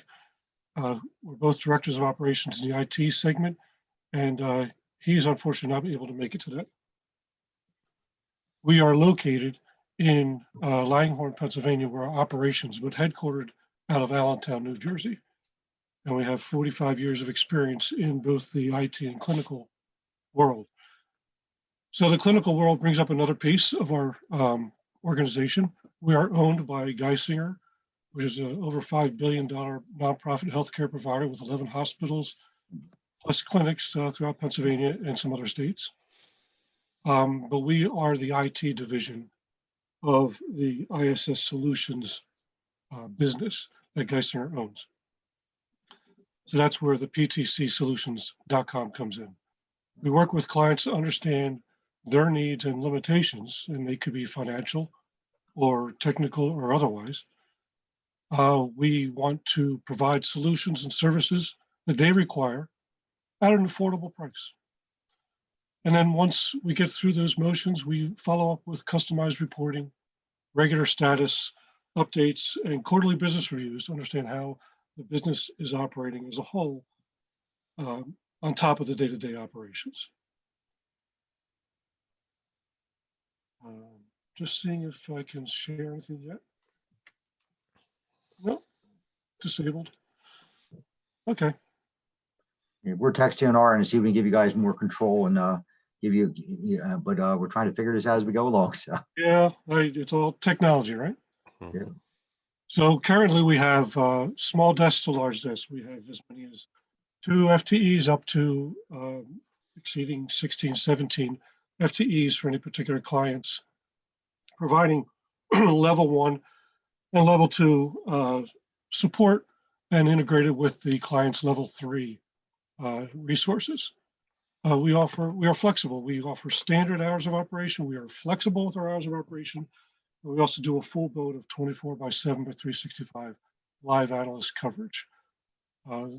We are transparent to the client as they wish us to be in most cases. So if you're ABC company, we answer the call ABC company and work with them as we're part of the organization, not just from a presentation perspective verbally, but also as an integration point. In most cases, clients want us to be on their backbone. It's not a requirement. We could provide these securities as well on our side. We also have a full built-in DR program. If we're in-house, thanks to COVID, we're not right now, but if we are, we have a full generator backup on premise that takes over immediately upon any sense of any power drop. And we also are 100% cloud-based for telco and data. I think we're getting jumped around. We'll wait a few seconds. I'm Margie with Penn State. Hi, John. Thanks for having us. John, Thank you so much for being here. Appreciate it. We've got the Delco crowd in the house here. Mhm. Widener and Penn State branding line. Our passwords, we are, for your bingo card or whatever. John, you're muted. I'm yelling Penn State and you said we are. Yeah, exactly. So, yeah, I mean, I was just talking to the other group about, a lot of our professional development right now. Cybersecurity is big, supply chain's big. We're talking about kind of serving the internal customer, like building communication skills of your staff with your in-house departments, and your end user relationships. So that's kind of what we're doing. You can always find me on LinkedIn, Margaret Batchelor. I think I'm linked into a lot of people already. So, yeah, just happy to hear what's going on in your workplaces that we need to know about here in higher ed to figure out the future of work, as I call it, right? Whenever the future gets here, hopefully soon. Yeah, not soon enough, actually. We actually, COVID really affected our organization. We figured out how to operate on less than half the staff we had before. All over the country, we had 6 offices throughout the country, and only the Philadelphia one remains. So we got very creative, and it worked out well. We're very, very hopeful for the future, and we're trying to figure out how we did stuff, person face to face, how to turn it electronically. So we're doing a lot of exams to be provide or turn it all digital. So.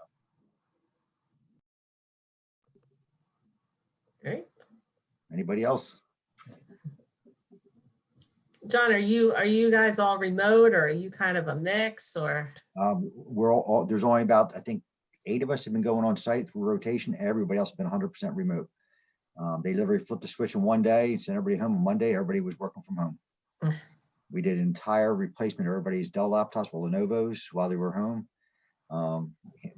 Combination of hand delivering them, dropping them off the house, or having them shipped out, depending on where they live. And a lot of people will remain remote now, is what it looks like.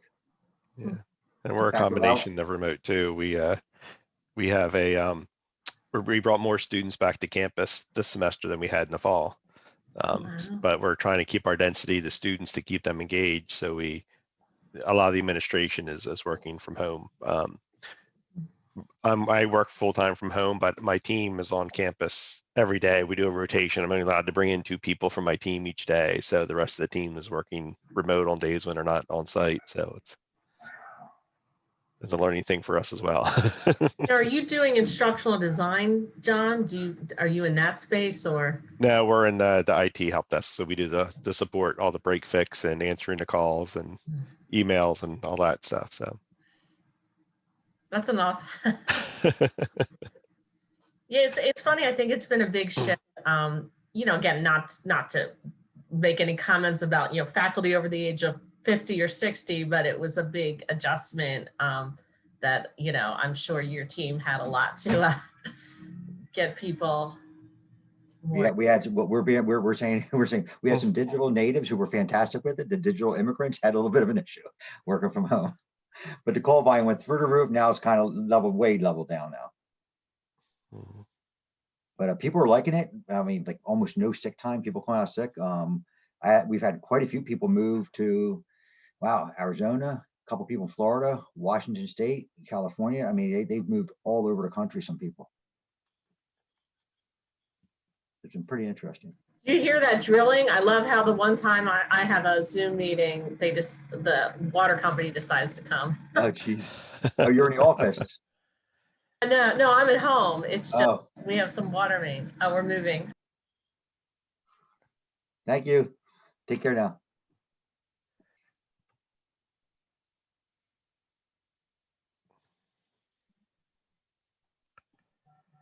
I think we're moving.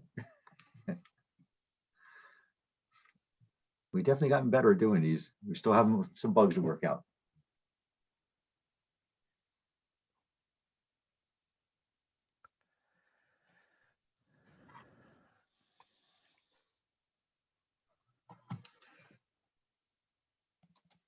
I'm going to set a timer. I like your HDI Philly backgrounds. They look really nice. Well, mine's backwards. I got to fix it. Somebody told me that earlier. I don't want to do it in the middle of the conference. Let me get my clock up. What do we do? 3 minutes each booth, right? Mm-hmm. I should have timed this.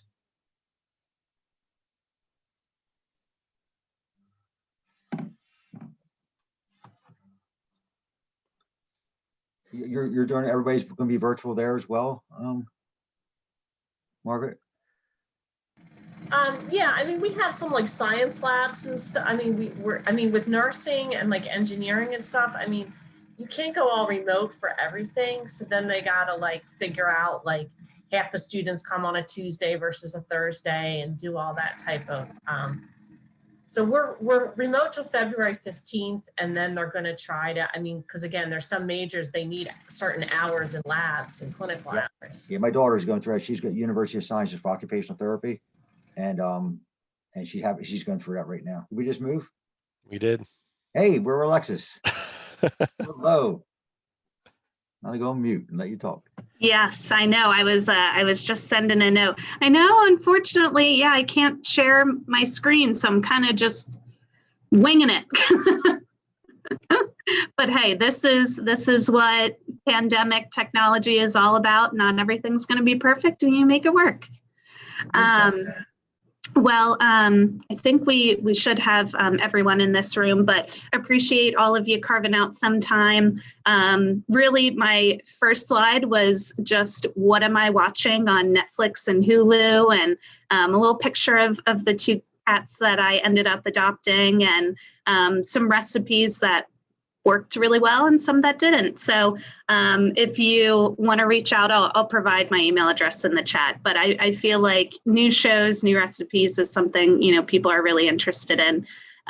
So outside of that, and more importantly, just wanted to tell you a little bit about Tech Systems if you're unfamiliar, but global IT services company. I'm out of our Radnor office, which, supports kind of greater Philadelphia and Delaware and New Jersey. but we help our customers, through staff augmentation should you need to hire, but also partnering with, as a vendor partner to co-manage. If you feel like, hey, I really need someone to come in and kind of manage a project, give me a helping hand with reporting. We can certainly work alongside you using your technology. Or if you're like, I need to outsource this, we certainly can do that as well. One of our centers in Baltimore, Phoenix, or Manila. So a few different ways that we can partner with our customers.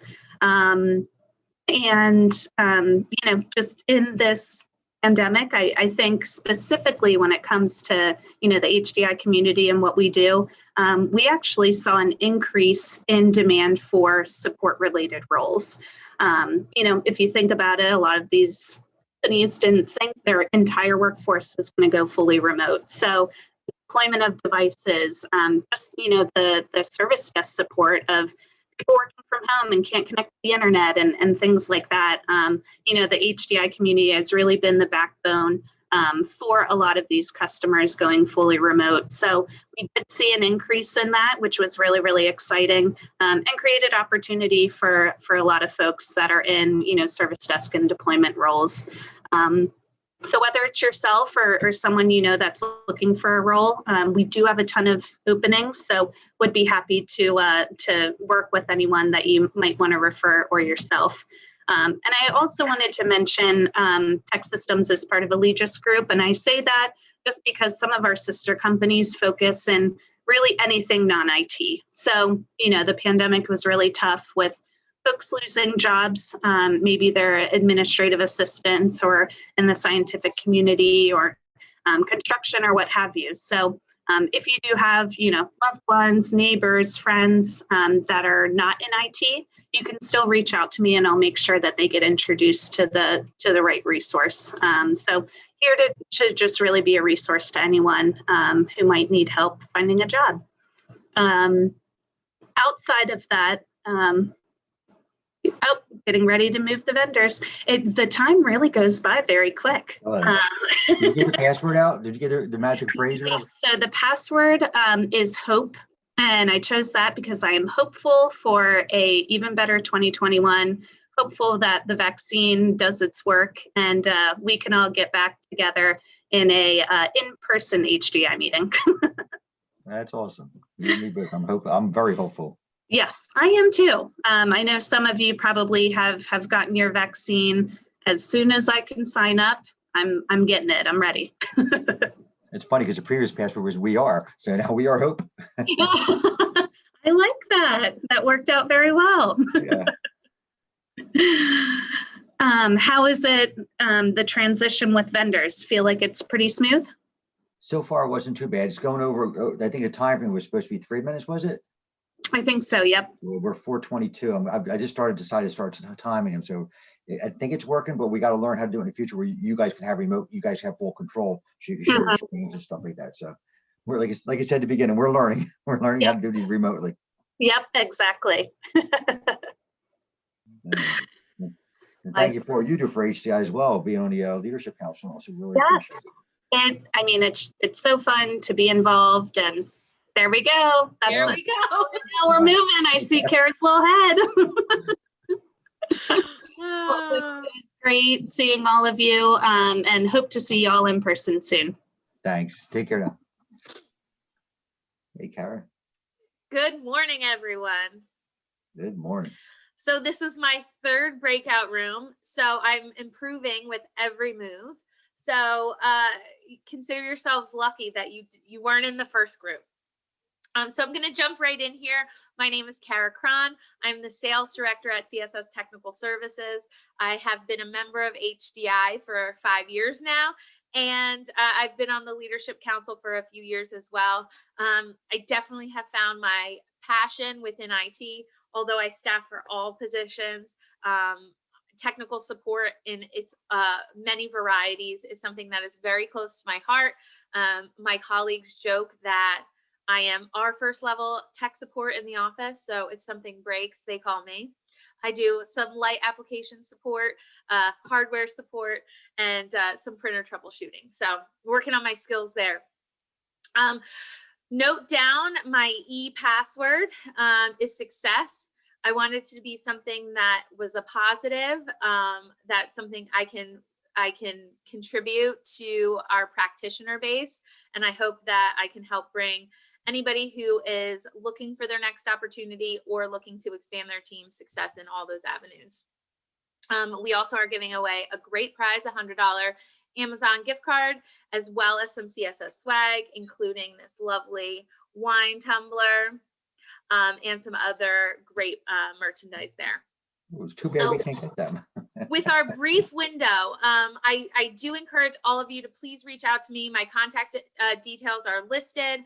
Connect with me on LinkedIn, shoot me an email. I would love to hear from all of you. But I wanted to provide some value to everyone in our short time together. And in thinking about what has impacted folks during pandemic, you know, whether you are a candidate or a hiring manager, we all have been on video Zooms or Teams or any of the video conferencing tools.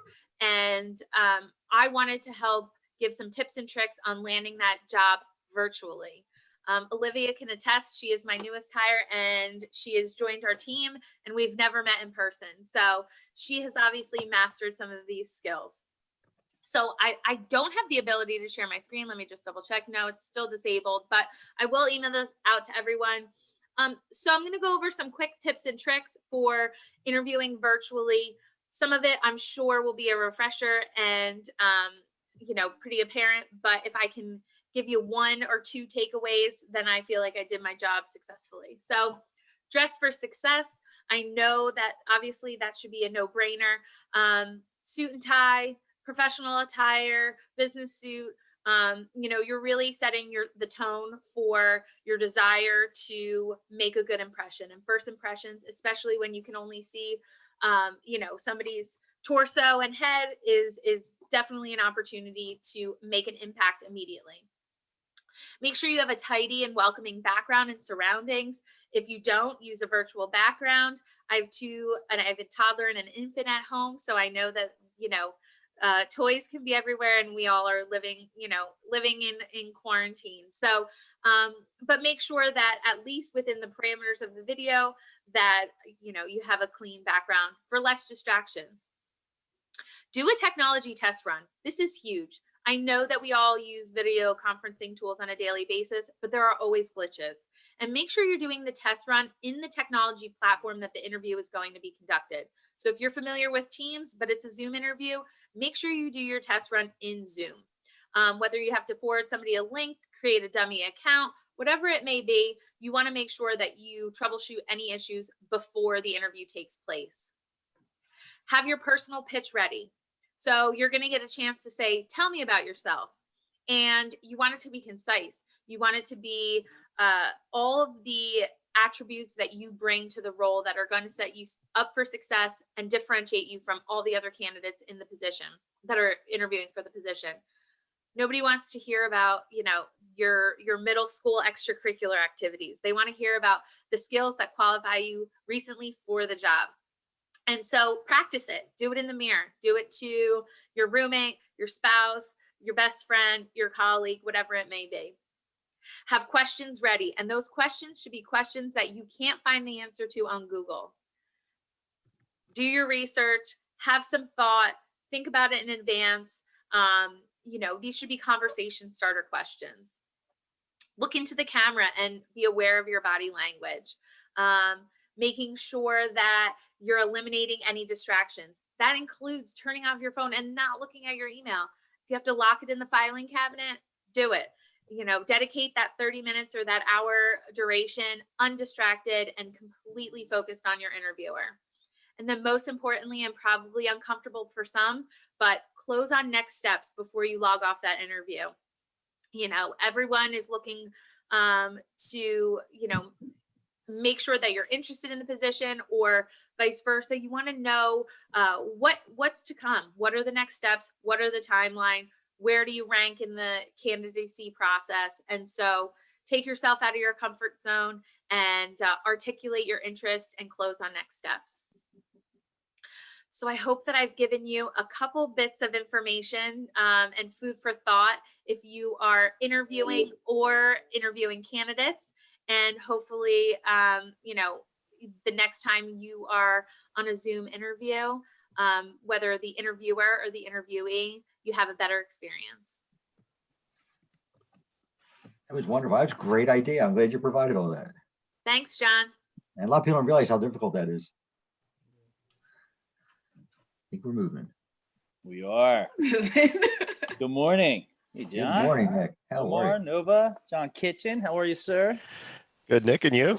Doing well, my neighbor. How's That's the right. neighborhood? Good and quiet. Yeah. All right, so I had attempted to share video on every room, and I got a text from Tracy that it depends on the room. So I'm going to try one more time here, okay? If not, Marissa is going to give us a quick rundown of some Otis services. But Happy New Year, everybody. Happy New Year. All right, it is not letting me in. Okay. I will send the video to everybody. We had a little clip to kind of outline our core competencies and our services. I'll let Marissa kind of hit two of the ones. What we want to highlight are the ones you don't know about, right? I know John, both Johns, Omar, Nova, nice to meet you. I know Nova, I believe we've met in the past. We do more than just that staffing. We do that very well. That is our backbone. But we have creative solutions and additional managed services, professional services that you may not know about. So Marissa, who has been with us now a strong 7 months, right? Six months. I always round up, right? Hoping you'll come back next week. She will go through kind of like two of those competencies, and then we'll open up for Q&A. Before I do it, in case we're cut off, because we've been cut off at every group, our key word is smart future. I feel like a game show host. Smart future. And it is. The key word is, yeah. So Marissa, go ahead. Cool. If you want to introduce yourself and a couple of those services. Yeah, of course. So thank you guys for being here. It's actually my first time at an HDI Philly event, so this is awesome and the community is great. So as far as Modus goes, you know, some of the things that people don't really know that we do, we're kind of breaking the mold from that typical staffing solutions company and really becoming like a true partner. So outside of providing, you know, those top candidates, we also provide a suite of consulting services. So that's everything from your cloud transformations, no matter where you are in the journey, level 1 and level 2 help desk outsourcing. So we're able to kind of help you manage that team, whatever that looks like. You know, we're all remote. We all, you know, there's different things that we need to be doing to make sure we're servicing our company and our clients the best way we can. So security services is also another big one of our services too. So, you know, as far as being a partner, we kind of take it one step further and we provide you with the tools to upskill and reskill your employees through Modus Academy. So we use various different companies we work with to be able to provide you with those tools to really show your employees you care and, you know, make sure that they're doing the best they can growing in your company as well. So that's just a couple of the things we wanted to hit on really quickly. So if you guys have any questions, we'd be happy to answer them. Yeah, I'll throw one out there to kind of spark it. John, how are you, when you look internally, how often are you already doing training for some of the new technologies, or is that part of the budget that always gets, you know, kind of looked over if you need to cut some things? Which John Kitchen or me? I'm gonna go with Petticone. All right. So what we've really been doing a lot with training is more or less the trainer type thing. So and it's interesting because our company literally, because of COVID, shrunk in half, less than half actually. So and we know we're going to start the other half back up once we get a green light. So there's been people with a lot of time on their hands that are sitting there. So they're doing like a trainer where they're out and learning things like that. Before COVID, we would outsource. We would always get people outside to help, only because we just didn't have the resources inside. But now with things the way they've changed, you know, our Houston, Atlanta, Chicago, you know, all the different sites we closed up, but we kept some people on board who are remote, only because when we start back up, we need them. They have time in their hands, so they're kind of training to train other people. Yeah, and that's great. That's a great approach. Just overall, Nova, what about internally for you? Are you getting some of that training as well? Providing it? Do you guys have any training programs? We don't really have training programs, but we do our implementation team has been taking on the training. So they've been creating a lot of videos and doing in-house training, and just like training 101 for our staff. Okay. Okay. Yeah, and those are areas where, you look at the Modus Academy program, we may be able to help out. They're very cost competitive. I can tell you we do have some pro bono options as well, where you can kind of leverage the upfront sample of the training to lead towards some of your future initiatives. So, I love free things, right? If it's free, it's for me. So take advantage of some of those upfront, kind of structure, see if it works, pilot it out, and then you can grow from there with your team.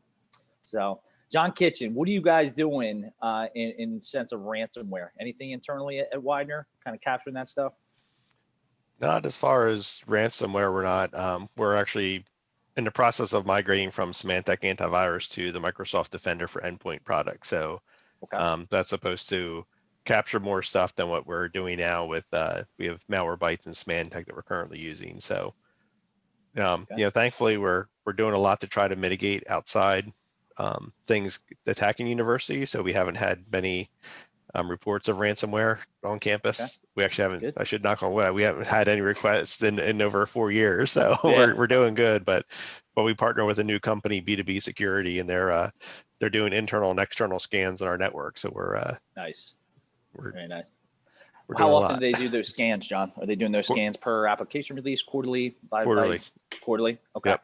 I'm gonna reach out to you. There's a tool we have called Blind Spot that does. And we have a Class B network, so we are. Okay. We have a lot of IP addresses. Yeah, a lot of them out there. Yeah, for sure, man. I'm gonna reach out to you. There's a Blind Spot product that runs that automatically, and you can set up how often you want it to run. And basically, it's like running a pen test whenever you want to. We're using a product called Radar to do it. So I don't know if that's the one you have or not, but it's called Blind. Ours is called Blind. Okay. Shannon, I'm glad to see, and Marissa, you got moved this time. There you go. They got. Hey guys, I have to use the restroom. So Chris, you're up. Okay, I'll be right back. Hey everybody, how you doing? I don't know if Mike introduced me at some point. I'm Chris, First Pro, been near about 5 years now. As a reminder, with First Pro, we've provide IT staffing in the Philly market, temp to hire as well as perm. Mike can speak to the extent of First Pro and how many individuals that we have. We actually have at least 80 individuals that are on First Pro's employment now. Looking to grow that. Obviously, we took a slight hit in the beginning part of COVID, but things are honestly starting to pick up. It's looking pretty good.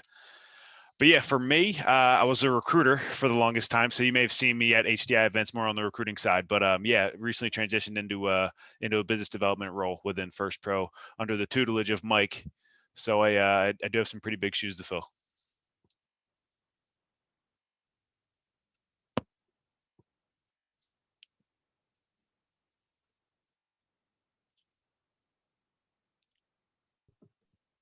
And I think we have it in a PowerPoint for the entire agenda. We have a break after all these are done.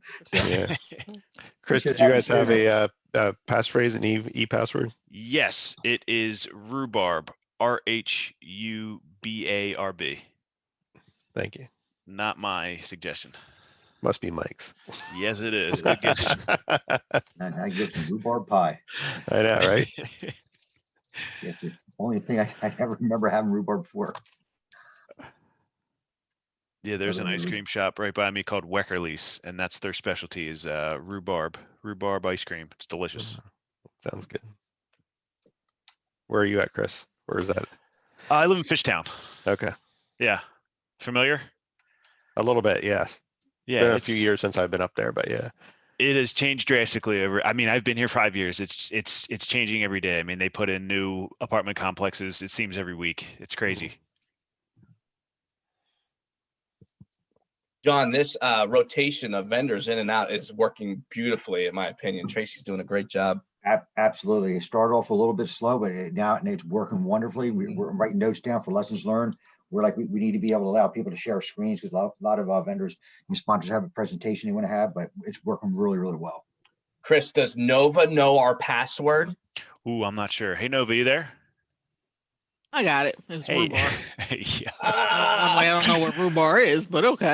I always knew it as an ice cream flavor. I'm not exactly sure what it is. Rhubarb. Yeah. Fantastic. It grows. Yeah, it's I don't know if it's a vegetable or what is it? Is it a fruit? Some type I of don't know, but root. it looks like long, thick celery stalks. Yeah. And you slice it down. You can boil it, and it's sweet.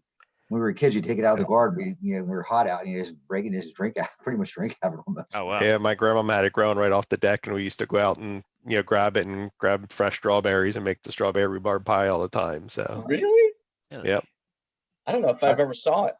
Who came up with the word rhubarb? How'd you do that? I heard a comedian, I don't know if it was a comedian or an SNL skit, or it was someone made fun of the Password show. And they were talking about, in the skit, he was like, the password is rhubarb. And then the other person, like, how do I get him to guess rhubarb? It was funny. And then it always stuck with me. But I tried looking for it on YouTube. I couldn't find it. I thought for sure I'd find it, but. I just realized we lost Omar. There was another person with us going room to room, and Omar's no longer on. Yeah, he had canceled, and then he came back. I admitted him back into the meeting, but got it. Must be another breakout rotation. Omar was from where? What company? I don't know. I can tell you when we get the list at the end. Pepco Holdings. Does that sound right? Oh yeah, he's with Petco. I believe so. Wow. Okay. Umar. Yep, he is. I'm looking at the registration list. Yep. Okay. Very good. But yeah, you think of and John, sorry, yesterday you caught me very flustered, and it's just you feel overwhelmed. Think of how many hours you guys have been putting in from kitchen, and you going to pick up the all this time, and here it always works out, doesn't it? It always works out, So there's. We used to every year we used to throw a big New Year's party. This is the first year was a relaxed one because nobody was here. We had one couple, that was it. Right before the party comes, you're worried. We got 35, 40 people coming. You're stressing, and Ross made it.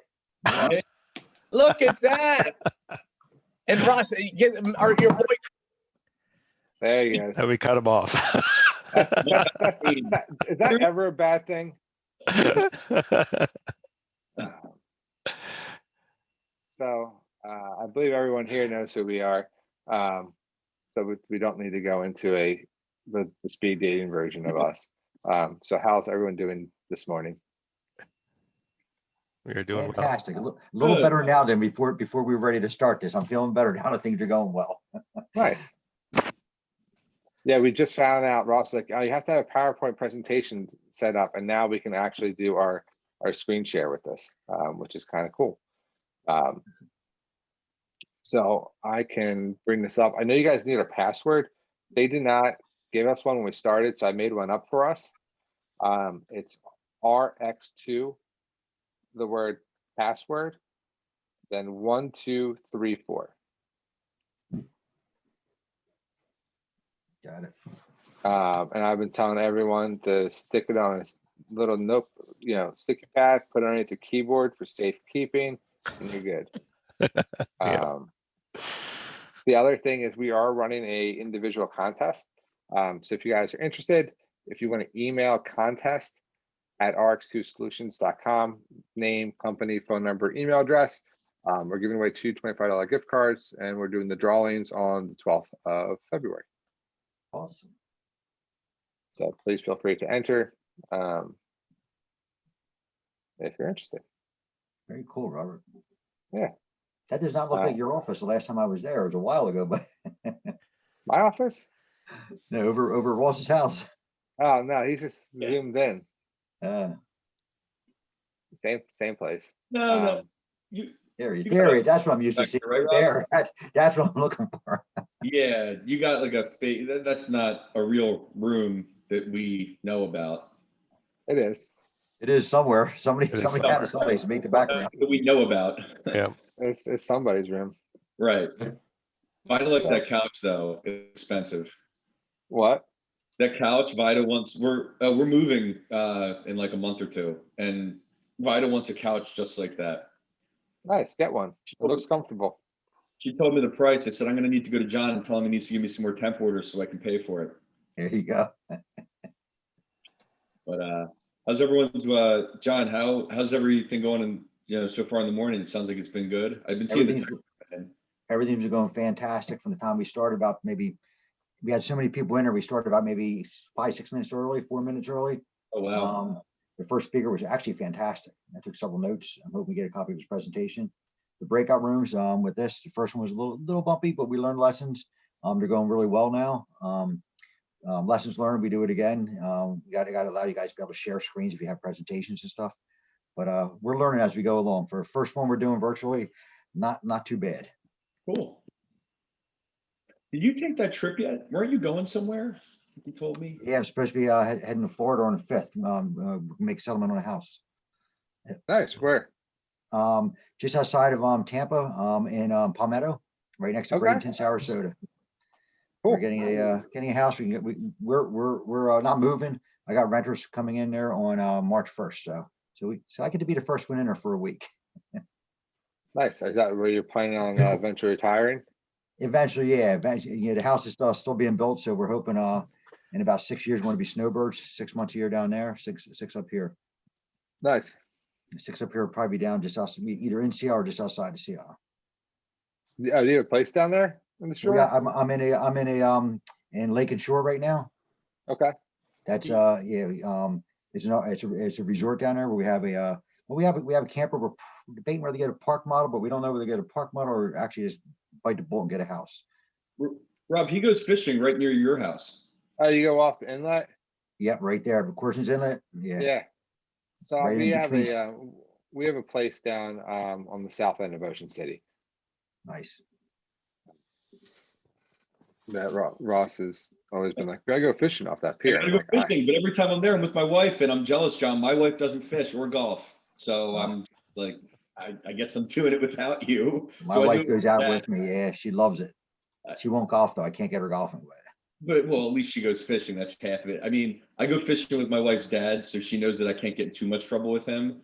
But when I go golfing, it's with these two guys, and you know, we don't get in too much trouble anyways. I'm with Frank. We've gone golfing with Frank the Tank before. That's right. That's right. I seem to be on the tail end of Robert, so it would be a party trick. Like if I could know what his next word's going to be, and I could like say it, you know. So a lot of familiar faces in this group. So obviously John and John I've seen, you know, multiple years and multiple things. I have not seen Nova before, I don't think, and I don't know S. McCarty, so I don't want to, you know, guess at the name, but yeah, I mean, I appreciate the opportunity to obviously sponsor. Lots of changes last year, so we left that former logo of New Horizons. We left that world back in June, and we've seen actually tremendous amount of growth since. So back then, I think we took 14 locations from New Horizons back in June when we started United Training. We are now over 42. Awesome. So awesome. Tremendous amount of growth in the last couple months, bringing over more and more resources and employees and everything. But yeah, I mean, we are a training firm and we can assist in multiple ways. One nice thing is that, you know, previously there was territories and rules and, you know, you had to work with this office or that one. We got rid of all that. So we are one company. We're not in a franchise type environment anymore. So we can kind of really fully assist our clients and be a little bit more agile in our approach. But from a learning standpoint, you know, 4 main areas that we kind of hit on. One is your end user applications. So, you know, obviously anybody that's coming to you with some office questions or whatever, right? We can hit and train that group. We can train the IT and IS staff. So whether you've got people on your team that do need that CompTIA certification, they need some ITSM stuff, you know, whatever it is, we can kind of assist in that regard. And then, you know, I think, you know, the speaker hit on it earlier, the soft skills, right? The leadership training, the human, you know, kind of stuff.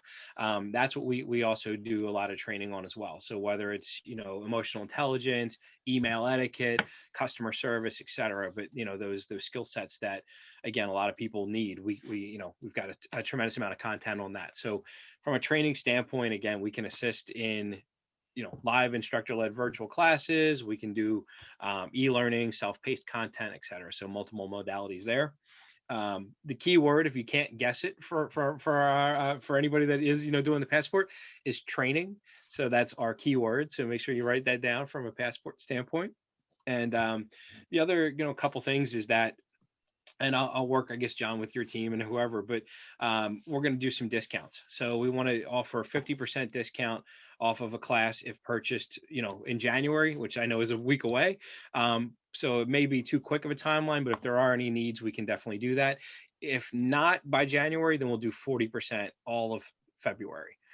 So again, gives everybody a little bit of time, and that discount you can either utilize for yourself or if there's somebody on your team that you need to send to a class. So we know that budgets have been kind of tight and cut, within this pandemic. So we want to, get out there and support the people that are, in this group especially, and offer some discounts and make it, worthwhile for people to send training. So that's pretty much a lot of what I've got from an update standpoint. So I want to make it interactive, and if there's any additional questions, any questions anybody has, let me know, and Nova and everybody, if you need more information about what we do, I'm happy to kind of answer that as well, or whatever. Sorry, Frank, you said your company was New Horizon, or its name? It's United Training. United Training. Yep. Yeah. And let me see, I might be able to put a link. The other thing we're going to do, I think, is I got to talk to the team, but we're going to be sending cozies out to everybody who's registered for this, including you guys. And I'm going to work with you guys to put something else in the envelope to make sure everybody has your information as well too. So we'll talk more. Perfect. If you still want to send it out to Nova, that'd be great. Yeah, I just put a link in the chat, I think, to this group for our site. So I got it. Cool. Awesome. I'm like trying to fight, because I know Tracy mentioned, like, I wasn't sure if we were going to be in the room and everybody else moved around, or how it worked. And then like the share screen button didn't work. And she's like, PowerPoint. I'm like, all right. So I had a couple slides, done. And then I'm like, wait, I can't share screen. So, again, but it's, hey, this works. You guys do an amazing job of getting people together. And obviously you have to be agile in the approach as well. And yeah. I just learned from our support guys at work that it might be because we were sharing that PowerPoint slide when we went into the breakout rooms. It sounds like we have to stop sharing the screen before putting everyone in the breakout room. Then we're able to share. So that sounds like that's what happened. Got it. All good. I mean, this is what it's all about, learning, right? We learn new stuff. Exactly. I still didn't know about the Windows and what was it? Windows and period key for emojis now. So, Yeah. I do want to do a survey. John and we can talk afterwards. I want to send out the ideas how we improve this, because it doesn't look like we're going to be in person anytime soon. So, I mean, hopefully by next December, by December of 2021, we'll be able to do it. But well, it's funny because when you see the list of events for next year, the only thing I have so far doesn't say virtual. Maybe not. Will be the conference next year. Okay. But we're probably going to offer some people anyway as well, if they're nervous coming on site if they can. So. Yeah. All right. Looks like we're done rounds of sessions and back to the main. Thank you, Frank. Thank you guys. Let's head back. All right. Job, Tracy. Phenomenal. Good job. Did it work out? Yes. Yeah. Nice work, Tracy. Good. Good job. Was there 8 sessions total, I guess? Yeah, there were 8 sessions total. 8? 8. Yeah, Yes. we missed, it was good. Our group missed the number 8. Yeah, we missed number 8. Password somewhere. We didn't get we had 7. I have 8. I only had 7. And in the first room we were in, did not give a password. Rhubarb. Yeah. I got Partnership, John, partnership. I was trying to make a sentence out of all the passwords, and it started with "We are hope, success, smart future." Then it got to rhubarb. So about that. What was that third one you used? Messed it up. It was "We are hope, What success, was the third one? smart success, then smart future." Rhubarb, RX 2, password 1, 2, 3, 4. I'm gonna get that tattooed. And then training. We had to write it down high. I said everybody did such a great job. All the sponsors did a wonderful job presenting, and doing it. We were told to lock it up, write it down. So he did a really good job with that. First time ever doing Tracy, went really, really well. We're going to work on putting a survey out there after this is all done to get ideas of how to improve this. Again, I don't think we're going to get, like we were saying in the breakout room I was in, we're not going to be in person for a little while, it doesn't seem so.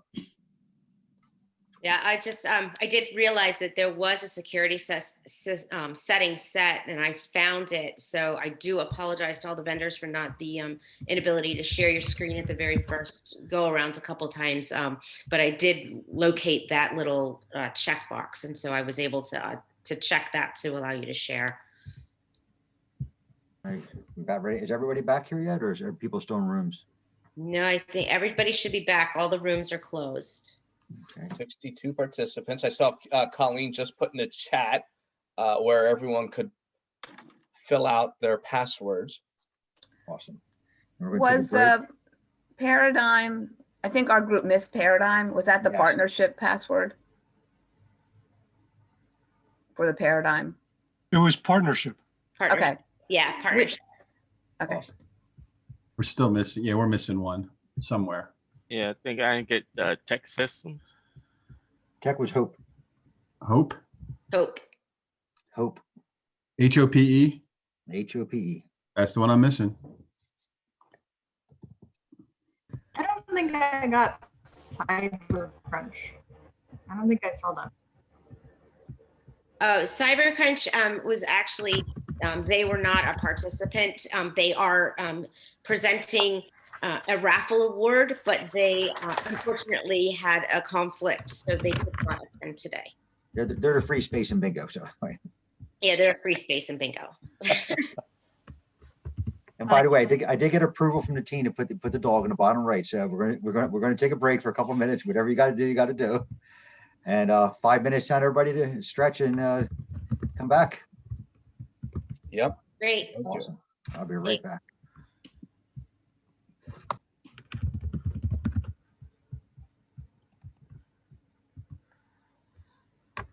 Oh.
I just realized I didn't start a timer. I'm not sure how long we've been on break, so I'll give it 3 more minutes.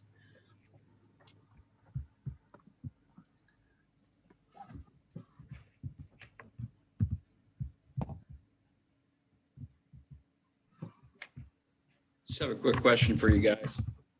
This is Mike. I didn't get the password for Cyber Church or Cyber Crunch. I'm sorry. Yeah, there's no password for them. They There's couldn't none? make it. Yeah, Okay, they had a so- conflict. They couldn't make it. So yeah, that's pretty Okay, good for everyone. thank you. I don't know about what you guys are. It's windy up here where I am. There's wind outside. Where you at, John? You at home or you in the office? Abington. Are you up at Abington? Yeah, it's. I'm actually up in my upstairs because I only come up here. My daughter's there in the attic up here, and plus she has her bedroom up here. I only come up here if something breaks typically. But the vet was coming today. The dogs were freaking out, so I said, "I'm taking this from up here, and I'm moving in up here. I like it up here." Technically, it's Rosslyn. Got a nicer bathroom than I have. She got, I mean, everything. She's got a little yoga studio going on up here, and a workout room, and a place for her to do her classes. And I'll tell you what. Nice. So you we, did- real quick, everybody, it was that we cyber crunches blank, right? Because they couldn't make it. Yes. Correct. Okay. Thanks. So the important word is how do we have that scotch at the end of this event to celebrate the success? That's a good question. Good question. Ross, are you on the line? Absolutely. I'm walking to your house afterwards. Feel free. That's funny. John, I'm moving soon. I got to lighten my collection a little bit. Yeah, I remember you said that. Yeah. So technically, John, you're in Rosslyn, right? Correct. I don't know if anybody ever heard of Roslyn now. I have. I know you have. You volunteered in our fire department. Yes, sir. So some people may have seen this before. I don't know, but my virtual background is actually my home bar. So come on over. I'm in KOP. Wow. Wow. Frank's house at 1 p.m. We know That's what right. Frank's hobby is. I will be there. Are you a bourbon fan, Frank? I'm a bourbon Scotch fan. Yes, yes. Yep. I used to be vodka, and then now it's switched. So, So I yeah. got a question for you, Frank. What's better than bourbon? More bourbon. All right. I was gonna say nothing. Yeah, I'm teasing. Did anyone sign up for the Pennsylvania Pappy Lottery? The what? There's a lottery through the state store for Pappy Van Winkle. Van Winkle. Yeah. Nice. Yeah, I signed up, hoping to win the cheapest one, not anything higher. Some of them were like $800. Yeah, the $800 bottle. Yeah. What? Yes. I think it was it end of Jan? I thought they were running it too. I thought.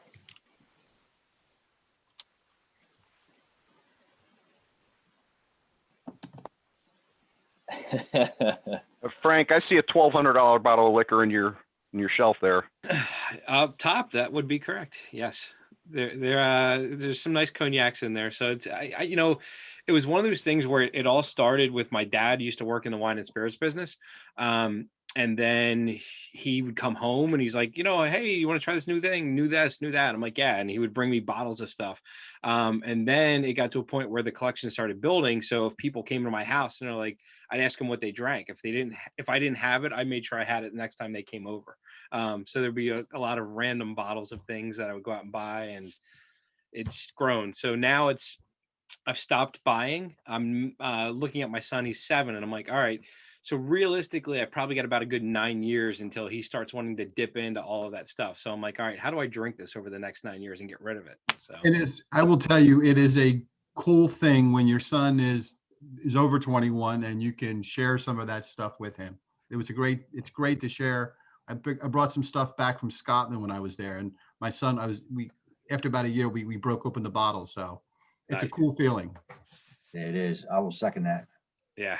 No, I mean, that was the best part about being at home for this whole thing was, my son would come down and he, like, after an hour of just being up in virtual school, he's like, Dad, I really missed you. I'm like, it's been an hour, but the other night, like probably about a week and a half ago, he came to me and said, Dad, I just want to tell you, you're my best bud. And I was like, oh, so instantly my heart melted, and I think I probably bought him a Nintendo Switch for that or whatever, but hey, it's worth it. Man, enjoy it, Frank. My kid flicks me the middle finger, so you got that. No, I'm kidding, man. That's awesome. It is awesome. I missed those Mine days. asked me to buy video games. And mine are bigger than me, and I miss those days. I think we're about ready to get started again. So 62 on the line, by the way. Awesome. Tracy, Yeah. you there? I'm here. All right, let's get ready to start with our Diamond Partner Spotlight. It's all yours. All mine, huh? Well, I'd like to welcome our Diamond Partner Spotlight of Mike Stanziola with First Pro. They have been with us for over 10 years. They help do everything they possibly can to make sure that all of our members have a fantastic opportunity to enjoy all of our education, our conversations, and just really do a good job at blending everything together. So with no further ado, Mike Stanziola. Thank you, Tracy, and thank you, everyone. If I understand it right, Tracy, I have 3 hours to present. Is that correct? It's 11. Yes, you do. So, all right, I should Yeah, be done 3 by hours 2 and o'clock. 15 minutes, actually. I'm kidding. You know, for those of you who don't know who First Pro is, we are an IT recruiting firm based out of Center City. I'll get that into a minute. We got a lot of great staffing firms here participating in today's event. I was going to put together a presentation that's about 3 hours in length to talk about, oh boy, it's time to hire again. What's the best way to approach it? Or why use a staffing agency? But don't worry, John, I narrowed it down to, I'll take just 30 minutes of our time, okay? No, I'm only kidding. We are a proud sponsor of First Pro. We are so proud to be part of this. For those of you who don't know who First Pro is, in 2020, the Philadelphia Business Journal recognized us as the #1 contingent search firm for 3 areas: accounting and finance, business operations, IT, which I manage, and our supply chain and engineering. Our IT division has 15 recruiters in Center City, Philadelphia. We place IT professionals in either contract to hire, or full-time jobs in the Philadelphia area. So, and like I said, we've been a proud diamond sponsor of HDI for 10 years now. We love it. We love the partnership. We love the relationships that are built. You know, our mission is putting our faith, family, and community first. We're going to impact people's careers one person at a time, and making an impact. You do that as a recruiter, not by pitching a job or putting somebody into a position. It's by listening to people. It's finding out what's important to them in their career. What's important to hiring managers from the standpoint of, when I go about to hire, what's important to you in that hiring. And if you take the time, recruiters that are on this call, and many of them you do, if you take the time to listen and understand and not pitch a job, but be a career coach, you have an opportunity to impact people's careers. And it's just been a blessing to be part of First Pro and to be able to have that impact, many of which I've gotten to talk to today. It's been great to see you guys, whether you were a contractor that started off and then went full time, and now many of you are managers. It's pretty cool to see that. Or you're a manager on this call and you've worked with us. Just that we just want you to know we value and cherish that personal relationship and touch. So there's many benefits to using a recruiting firm, whether it's Modus Tech, CSS Tech, RX2, First Pro. You're going to get specialized expertise in that area. HR departments are overwhelmed. They have to work with all their departments. Many of them don't specialize in IT. The folks that are here today, we specialize in IT. We're going to save you time. We're going to cut down costs. You're going to have our network of people. You know, there's, again, like I said, another area that I find in benefit of working with a staff firm is retention. You'll see a lot of turnover, and the benefits of using a firm, especially in support, is people interview so well, don't they? And then you hire them, you put them in a spot, and then you see their performance or their work ethic, and it's just not there. You have the benefit of calling up a company like First Pro and doing a contract to hire, seeing, do they not only interview well, but can I try and buy them? Can I try them out as a contract phase and see if they work out? That gives you a chance to make sure before you put them full time that they really are a cultural fit. They blend in with your team. They are who they say they are. So many great reasons. Thank you for the partnership over the years. I'm going fast because, like I said, I don't have 30 minutes. I only have three minutes. So every year I show a picture of who our team is. Here we are. Here's our team. It's a lot different this year, our team photo. Our team photo, well, there it is by Zoom. So I'm proud of them. It's been a great year getting through 2020. 2020 has been very good for staffing industries across the area, because many of you have put projects on hold and you're bringing contractors in. So, and there's many folks on this call that could help you do the contract or contract to hire. Keep us in mind for all your IT staffing needs, whether it's direct hire, contract, or contract to hire. John, thank you for giving us an opportunity to be that diamond sponsor and have the platform today to share a little bit about First Pro. So thank you, everyone. Thank you, Mike, so much. And also thank you for all you do for HDI Philly. So we really appreciate it. All right, back to you, Tracy. All right. Well, this is the part that I actually appreciate doing the most, and that is because I really want to thank all of our partners for what you've done for us for HDI. We definitely couldn't have done this without you. And as we all know, as we conclude one of the most changing years ever, and even though things were different, we truly had some wonderful turnouts to our events. And that's all because of our partnerships. Everything that you do and your sponsorship has provided for us. Without you, we would not be able to do these, have people come in and give presentations. We would not have our education. We wouldn't have any of that. So we just want to do a big, huge thank you to all of you for that. To that reason, I'd also like to talk about partner benefits. Partnership benefits, and HDI is one of the second largest chapters in the US, and by sponsoring HDI Philly, your organization will position yourself through a leader and gain credibility in the industry. You will network with decision makers and practitioners from everything from healthcare, education, manufacturing, financial, pharmaceuticals, and you'll really gain a lot of valuable exposure. We know that, in this world, it's a little different with the virtual aspect of things. We don't really get that one-on-one handshake or that hug that we all really miss and need so much. But we still get that opportunity for us to engage with each other.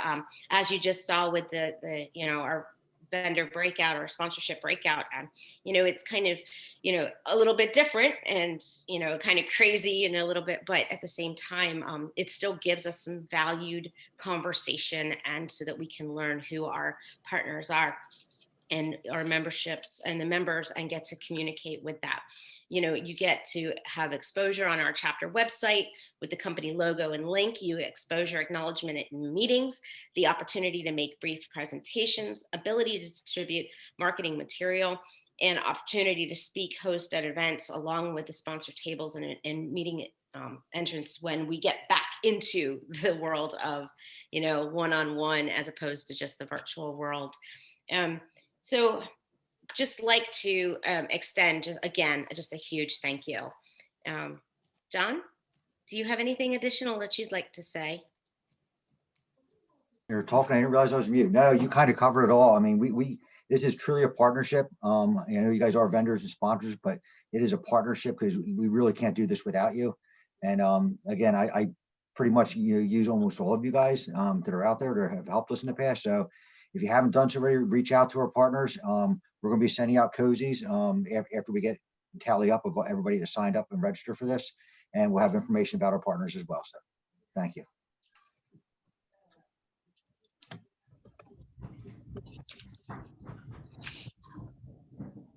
What's up next? Next up, Oh, we got Ethel. Yep, Jason. Right, Jason. There we go. We have Ethel's presentation embedded. Yes. Perfect. Okay. So I'd like to welcome Ethel Anchetta and introduce her to the Philly HDI chapter's annual leadership conference. Ethel is currently a team lead on the IT service desk at First American Title, which is based in Orange County, California. And she was instrumental in the successful re-implementation of chat at First American. This effort was recognized last year at the annual HDI conference as the winner of the Best Use of Technology Award. While we frequently bring in vendors and other thought leaders to Philly HDI, I always think the best presentations are from practitioners like Ethel, who are in the trenches and responsible for getting the job done. In 2018, Ethel was recognized as a rising woman in technology, which was presented by the association Advancing Women in Technology. If you're active with HDI nationally, First American Title Service Desk is frequently recognized for excellence, and people like Pete McGarahan, Brad Biaggi, Brandon Caudle, and now we can add Ethel Anchetta to the list of presenters who are glad to share their knowledge and expertise with other HDI chapters. Please welcome Ethel. I don't think I could have given myself a better introduction. Thank you, Jason. All right, give me 1 second. Let me go ahead and just share my slide here.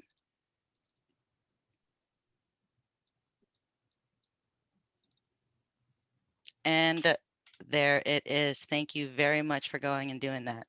So thank you for having me. It is a pleasure to be here with you all today. I'm here to share our story in how we combine chat technology with best practices. The photo on the screen are the awards received from HDI last year, as was mentioned. Our submissions earned us the best service and support organization and best use of technology. And this presentation will showcase our journey into chat technology. Next slide, please.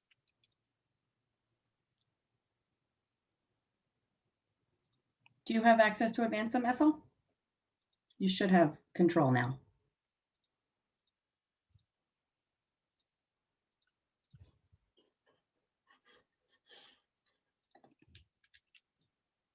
Thank you for doing that for me.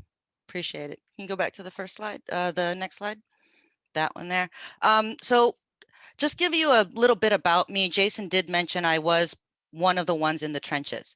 So I am a team lead at the IT service desk for First American. I've been with the company for about 5 years. Prior to First American, I was with Taco Bell service desk, and my role in this chat project started because I could type fast. Before I became a team lead, I was an L1 analyst supporting all queues, most specifically our chat queue. Since I was so well versed into chat, in the fourth quarter of 2017, leadership asked if I would become the chatsme and offer feedback as they prepared to roll out an enhanced version of chat support. So as Jason said, my involvement with this really did start out in the trenches. Next slide, please.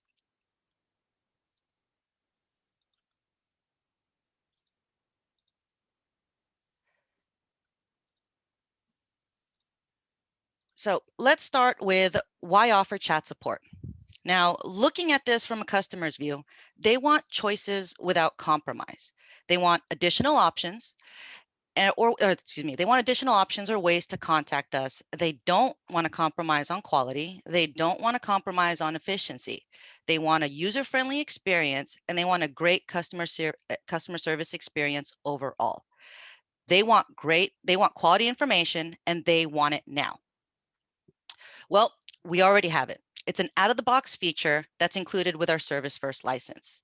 So we're already offering great customer service in our support, and now we have a new chat channel for us to do the same. So we'll promote this to our customers as a way for them to be more productive.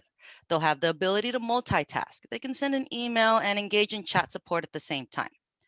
We'll reach out to our silent sufferers, those who just don't want to pick up a phone and report the everyday issues they deal with because they found a workaround and they're just dealing with it. Or we can just reach out to the people who, for some reason, can't call us.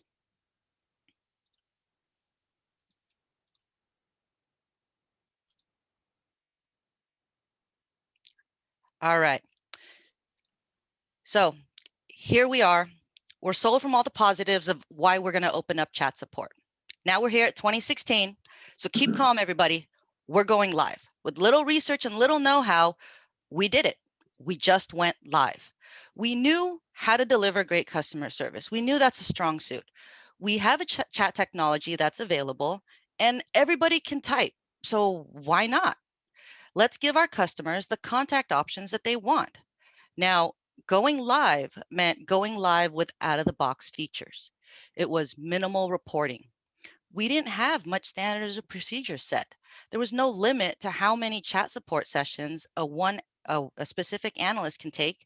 And guess what? If it was a busy day, you're taking chats and calls too. So remember how I said I was a fast typer? If 4 chats came in, I took all 4 at once.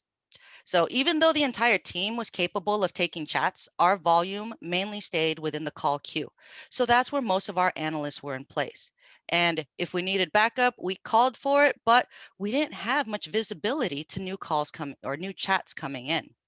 So what do you think happens to the quality when someone's taking more chats that they can handle? Multitasking is great, but how many tasks should you really take on all at once?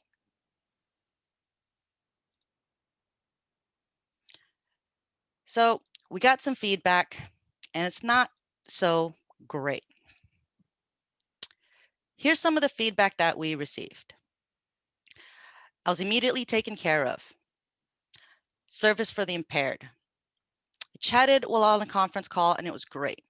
So, okay, it looks like we've got some great feedback, but what's not so great about it? What's the not so great part?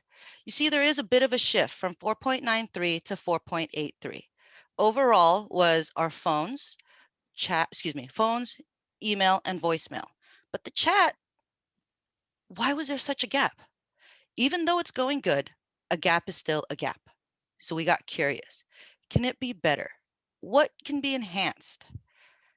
So we looked at the comments attached to those CSIs.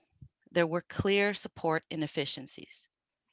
Even though you perceive something is good, you should still take a closer look.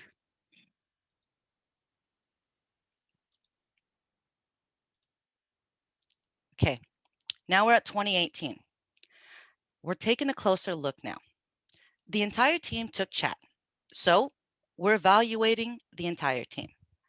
What we discovered is that some were great at taking chat and some were not so great at taking chat. Now, just because they weren't great at it didn't mean they did anything bad, and it didn't mean they were bad analysts. It just meant it isn't their strong suit. They deliver better service when they're on the phone, so we'll use their skill set where they'll thrive, on the phones. For those that did great in chat, we noticed that they had better FCR. Their FCR was higher. They're receiving positive CSI feedback. It's clear that chat is their strong suit. So there was a focus on how we delivered customer service through chat. Now that team evaluation allowed us to see where we can improve on how we deliver customer service.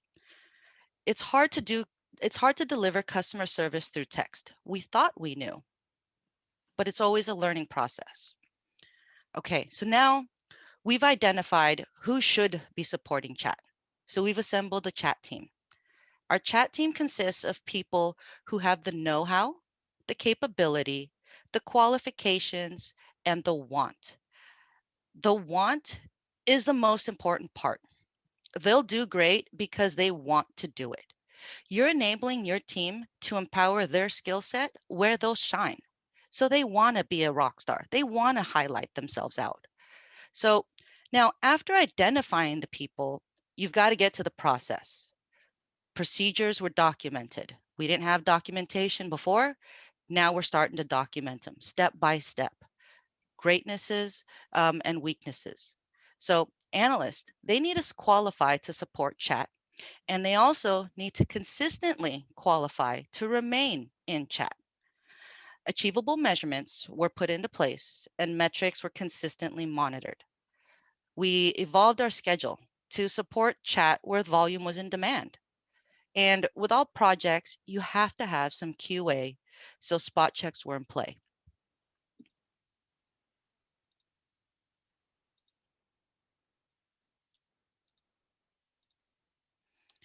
Okay, so we came up with a game plan. We know what we need and we know how we'll implement it. And this is what we did. Sorry for the colors, I'll read them out a little bit, but to the left, it's raise the bar for delivery. We need the right person in the right place at the right time. We will listen to what the customer wants, and we need to engage the team. They need to want to deliver the customer service to success. How we're going to implement it, we'll give chat best practices. We'll train in chat customer service. We're going to give an improved schedule. And we're also going to look into the current chat tool that we have and what we have available. So the new tool that we had available was ServiceNow's Jakarta feature, or Jakarta's release.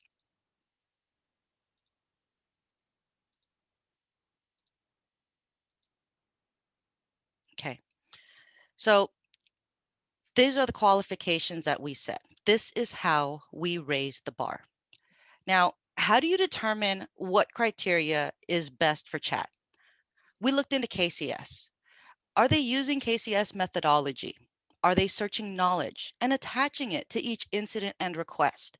And is it the right KB that's even attached? You can attach, but are you attaching the right knowledge article?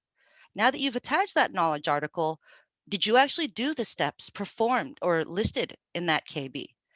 Are you using KCS the right way?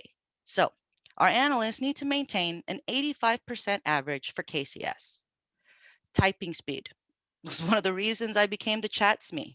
We thought it was important. We're looking into that now because we've utilized chat scripts, which I'll go into the next slide. But we have FCR and CSI averages as well.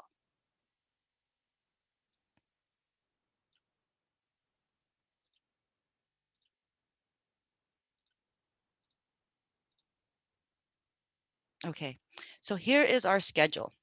Now, it may be a little small, so I apologize. Let me go and break it down for you. Our chat support hours are from 5 a.m. to 5 p.m.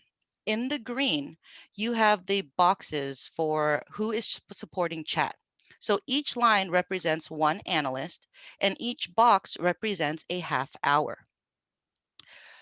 At 5 a.m., we start the day with 2 analysts. We do not get that much volume in the morning. 8 a.m. Pacific is our top heavy hour. So our chat is staffed with 8 analysts at that time. During lunch, it slows down a bit, but we still have some people who are working through that lunch hour. So we've cut it down to about 4. Even though we have a chat schedule, we know volume still can shift. So our team is aware to be on the lookout and quickly respond for chat backup when called upon. And by the way, we use Erlang Calculator for call center staffing.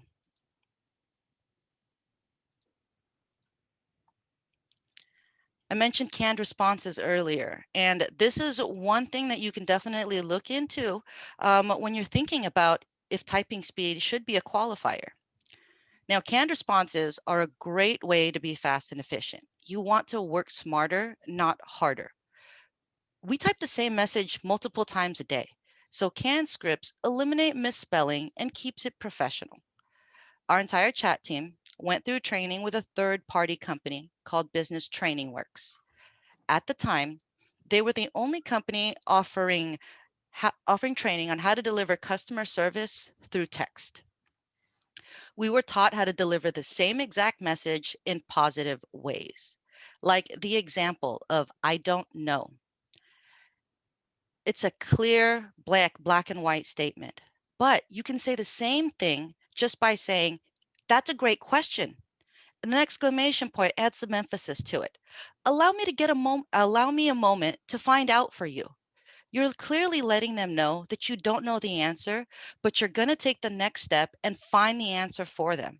You're also letting them know it might take a little bit extra time and they may wait a little bit, but you're letting them know in advance.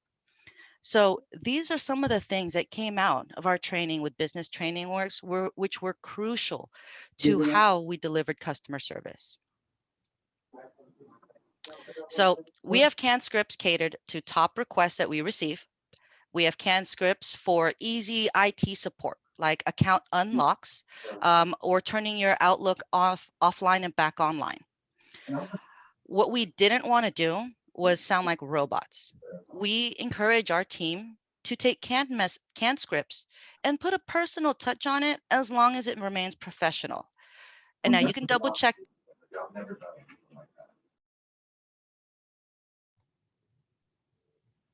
I think I was muted. Oh, you're good. Okay. All right. So data. We didn't have much data before because we didn't have any reporting. Now we've got some reporting. In 2016, it was very minimal. We knew chats were coming in, but we didn't know how long an analyst was on a chat. We didn't know how many chats an analyst was currently on. We had no visibility. We just knew someone's in chat. So now having visibility just means so much to us. And we have a daily dashboard to show us what's going on in chat. We get a preview of what the customer is chatting about. And we all know how important data-driven decisions are. Okay, we went live in 2016. I want you to look at 2017. Look at the changes and improvements that we saw I'm sure you guys can see the improvements as well. Oh, let me go and show you that slide.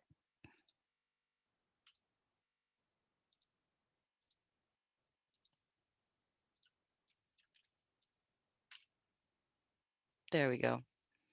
So we did start off in 2016, and in 2017, we took our yearly average. We had minimal reporting, so this is what we were able to come up with. We were able just to get, we looked at the previous year and we're able to get monthly average. Moving into first quarter of 2018, you can see the improvements that we've made.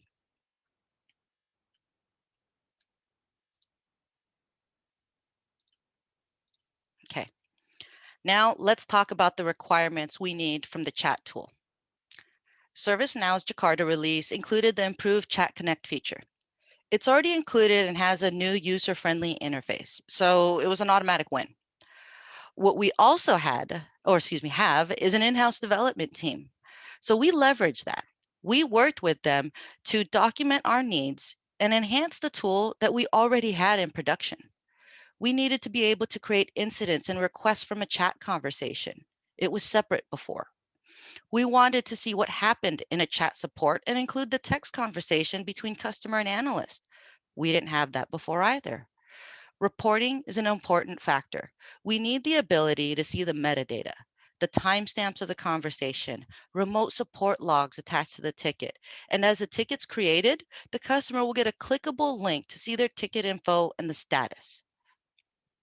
It's also important to access the knowledge base as well, because you want to make sure that the analysts deliver great quality customer service.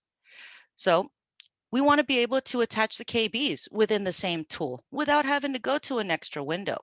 Having another window works. It is a workaround, but it's better to be efficient. I spoke of multitasking earlier. It's great, but can also lead to some idle support. So if a customer enters chat and they're multitasking, there are moments where you can be sitting around waiting for the customer to respond. What do? Do you just end the chat or do you continue going? Well, if a customer is inactive within a chat session, there's an auto timeout feature for 3 minutes. So just like Microsoft Teams and Skypes have status, if you're typing, active in the window or inactive in the window, the status will show. So if you're inactive for a few seconds, our team is trained to reach out, send you some type of notification that we're still here and we're waiting for a response, whether it be by a sound or a little flash on their screen, something to grab their attention. And then last but not least, reporting. It all goes back to those data-driven decisions. So now that we know how to set this plan into place, we've got to get the word out. It's time to advertise, market the technology you support. So we advertise with our new hire packets. There's random announcements during our hold time. We advertise in our internal site, signature blocks in Outlook. We have meetings with divisional leaders where we get the word out, and simply word of mouth. Here's a quick rundown of our plan. We created a team. This team consisted of leadership plus someone at the support level that can help cascade the vision.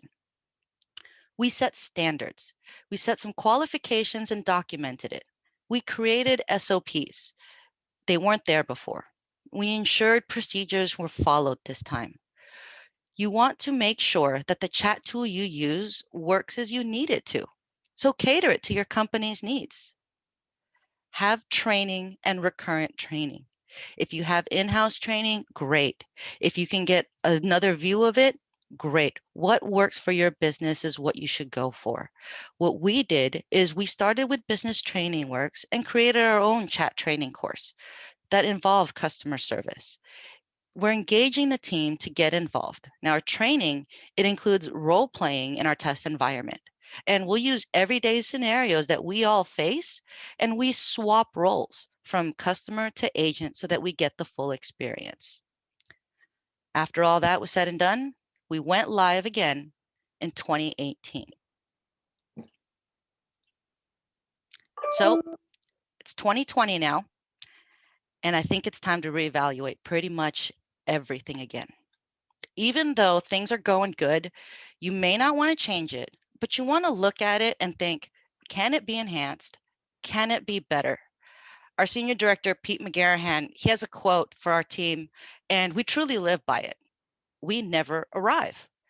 We have goals. We set those goals and we meet those goals, but we still haven't arrived. Where else can we go? What other goals can we set? And that is all I have.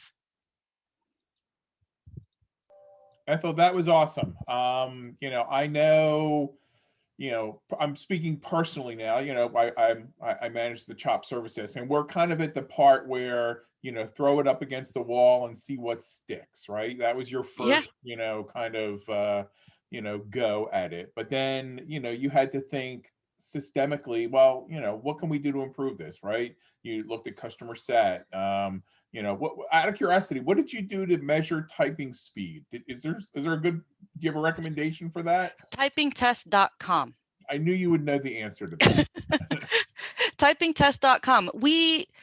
Like I said, typing was one of the reasons that they asked me to join, just because in the daily color coded reports, I took the most chats because I can type. Then they didn't realize that I just used canned scripts. I just made a bunch of copy and paste stuff that I can do quick and easy. So now we're actually reevaluating if typing speed should be there, because we have team members on our chat team who type like this, and they type maybe 35 words a minute, but they are great at copying and pasting. They have a keen eye to see, does this statement actually work for the situation that I'm in? So it was one thing that we looked for, and it was one of the main reasons we were like, let's do chat. You can do chat great. You can type fast. You're in. But again, it is always time to reevaluate. And it's great that you set a bar. Like you set, they have to achieve certain, levels in order to qualify to be a chat analyst, as opposed to, just randomly assigning people, I thought that was a good lesson learned as well. Yeah, you really have to make them want to do it, want to support it. And how we let them want to support it is we have them look at it as, you're off the phone for a little bit. You got a raspy voice? Go ahead and support chat. We're going to work and be flexible. We're still going to be here for our employees. And it's highlighting that we want them to shine where they know they can. So when you empower your team, so much positives come out of it. And I'll tell you, it definitely minimizes some coaching sessions. That's great. Hey, I got a question for you from Scott from Canon Solutions, and I'll read it to you. So are chat agents dedicated, or do they participate in the phone queue? Do they bounce back and forth? And can they do telephone and chat simultaneously? That's two questions. So let me go with telephone and chat simultaneously. Yes, we did that. And I don't recommend doing that. You can do it, you can support it, it will get the job done, but you will suffer in quality and efficiency. There will be times where your chat agent may be speaking to one customer and typing the response to the wrong chat box, thinking what they're reading and verbally saying it over the phone. There are just so many human errors that can take place. So that is the answer for that. As far as agents who are dedicated in the phone queue, yes, we have agents who are dedicated by a schedule to support our phone queue. And then we have agents that are dedicated by schedule to support the chat queue. If chat volume fluctuates and we need backup, we will call for backup. So those who are on the phone will swap over. So it is a mixture, because you have to consistently watch your queue and then reflect on the data. If you had to call for backup this many times, you've got to look at your schedule. Great. How many concurrent chat sessions can one of your analysts handle at the same time? 2. Okay. So we set the limit for 2 because we're more focused on quality and efficiency than numbers. So how we can support the numbers is if you get it right the first time, and you teach them self-service within that chat, you make it easy for them, your volume will go down because you're deflecting contact and you're allowing them to submit tickets their own way. You're encouraging them, you're teaching them how to fish, really. Awesome. So Paul from Temple University asked, is your chat integrated with your telephony platform? No, it is not. So our phone system comes through Cisco Finesse. So we use call queue systems for that. It does not integrate with our phone. So chat support is specifically through ServiceNow Connect Chat. If we need to pick up the phone, because it is a complicated chat where there are those situations, that chat analyst will communicate to the rest of the team. I need to get off this chat, excuse me, I need to make this phone call. This chat will take a little bit longer. So you do have to gauge what situation should you really support in chat?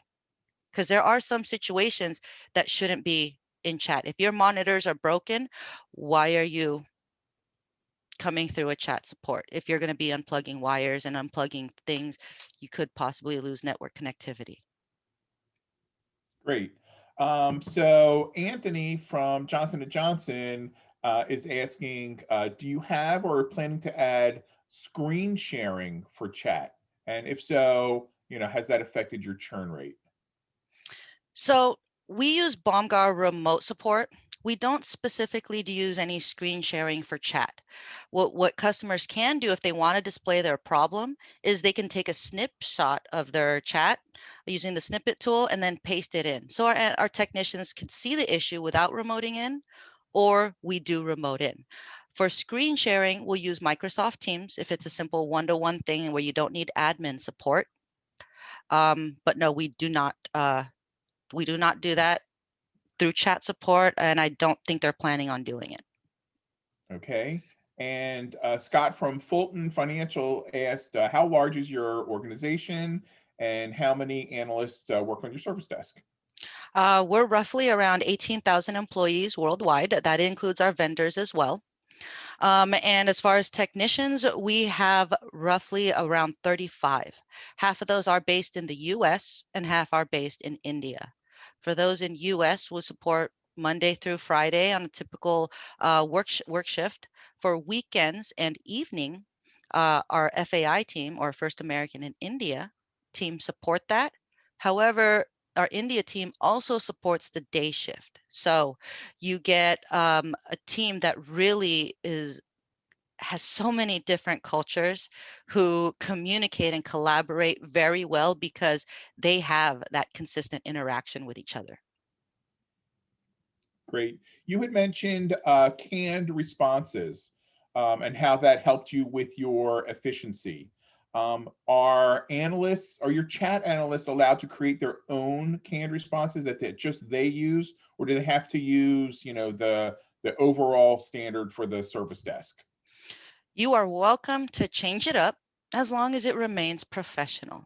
So we absolutely use canned responses. We don't want to sound like robots. So we encourage our team to change it up and put their own personality spin to it.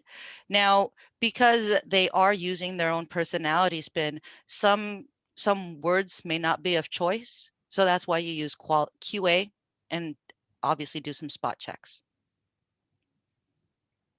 You want to call it out, but you don't want to give that robotic feel. Yep. We're, like I said, we're in that learning stage now. So, so I appreciate you sharing, your lessons learned and, and frankly, the best practices, around chat. I did write down the name of the company. Actually, I'll post that in our chat room, who you would use for chat training. Absolutely. I thought that was a good idea as well. Business Training Works. Highly, highly recommend them. I can send over some contact information to you, Jason. Awesome. Yeah, And I'll share that with with everybody here. Anybody else have anything to ask Ethel while we have her? And I'm glad that canned responses worked well in your organization, Anthony. Continue building on those. They never stop. You'll always find new scenarios. So Anthony was a presenter at a Philly HDI chapter meeting last year. He was responsible for their virtual assistant solution that they rolled out at Johnson & Johnson. So and I actually met him at the HDI conference. Did you guys use Espressive? Are you guys using that now? We are actually.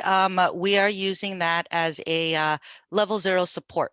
So we do have it live in production, and we're consistently building on it every day. Good to hear. Okay, well then I will let you go. I appreciate all of your time. This was great. This was real life lessons on how to do this. Send my regards to Pete and Brandon and Brad, and thank you very much. I thank you all for having me here. It's definitely been a pleasure. Awesome. Thanks, Ethel. Thank you. Thank you so much, Ethel. This is wonderful. I took a page of notes, and I think we got your slide. We're gonna get your slides too, right? So thank you. You're welcome. All right. I think Colleen, we're gonna switch back. So my favorite part of the day here is the awards, and I'm gonna turn that over to Mike and Ross. Awesome. Thank you, John. Yeah, this is a moment that we really do look forward to year in and year out. The presentation of our 2 awards, the Best Service and Support Analyst of the Year Award and the Best Service and Support Technician of the Year Award. This is the 2020 awards here in the early part of 2021. And there's so much work and time goes into this. And from the managers that take the time to nominate and fill out the forms to the HDI and the amount of time it takes to sort through that to get the folks judged and interviewed and the judges that are involved in this. And this year, I can't thank Ross Rosner enough, managing partner from RX2 Solutions, former colleague, a true friend, someone who's really stepped up this year to really help us out and put this together. So I'm happy to present this year's winners in partnership with Ross this year. So what I do want to share a little bit, I want to introduce you to the judges. I want to give you an oversight of the award this year. And before I tell you who are nominees and introduce the nominees to you, heading to the next slide, I do want to mention that the awards, the winners here, every nominee gets a $25 gift card plus a certificate of nomination. So it's a great honor to recognize your top talent this way, not only what you do internally, but externally in front of all these folks, so many people in the support industry, leaders, and these are our future leaders here. The winners are going to get a $100 gift card and a really nice desktop plaque, which you're going to see in just a moment when we announce the winners. The winners also go up for the regional award. And if you win that, you will be up for the national award, and you and your manager will have your conference paid to our HDI conference that we do each year, which will be held in July, which I mentioned earlier part of the year, our service management or our Service World Live conference. So I got to thank the judges that took the time out of their work schedule to interview all our nominees. Kelly Kleinfelder, the CIO and Senior Vice President of IT at SDI. This is her second year participating in this. Our very own Tracy Brandenburg, Alexis Townsend from Tech Systems, David Sharp. We all know David. He's been on the board longer than many of you have been in support. The program PO and Global Technology Operations at Vanguard and our VP of Finance. And then Jason Tress from Freedom Mortgage. Jason, you've got a lot going on, not only today, but in this. Thank you guys for volunteering. They were our judges for our Best Service and Support Analyst of the Year award. If you were a nominee in that category, look down the list in the chat box, find the person that judged you and make sure you make an introduction, okay? Or if you're the judge, reach out to your nominee. Make sure you get an introduction here. Our judges for the Best Service and Support Technician, John Kitchen, our very own John Kitchen, our Vice President of Events and the Director of Client Success at Widener University. Ariel Damala-Lewin, IT Service Desk Manager at Mainline Health, and also a member of our Leadership Council. And then Colleen Rush, our Director of Application Support at Bayada, and our Vice President of Special Events. Guys, thank you for taking time on your schedule to participate in this very special time for us each year. So thank you again for your investment. All right. Now, let me tell you about the 2 awards and how we judge them by, okay? I'm actually going to describe the Best Services and Support Analyst of the Year, as that's what I'm presenting on. And then Ross will tell you a little bit about the criteria for Best Service and Support Tech of the Year. But the Best Service and Support Analyst, as many of you have known several times over the year, as our HDI Analyst of the Year Award. It's now our HDI Best Service and Support Analyst of the Year Award.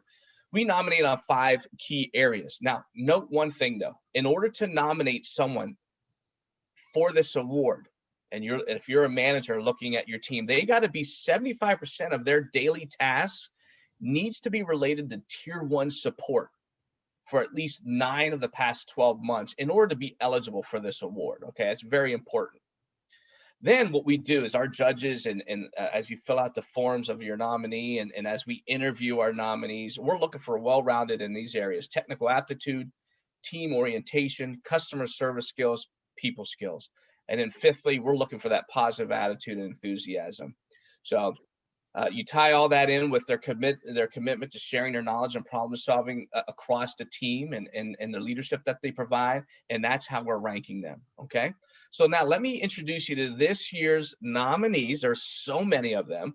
And here they are. And I may not go in a certain order, but let's look at the next slide. We didn't get everyone's picture. All right.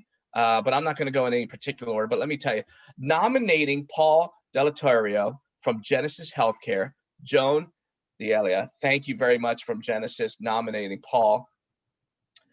From Fulton Bank, Vincent Roos. Brenda Tober nominated Vincent. Brenda was a former winner of this award, and here she is now as a supervisor, nominating her, Tom Talon.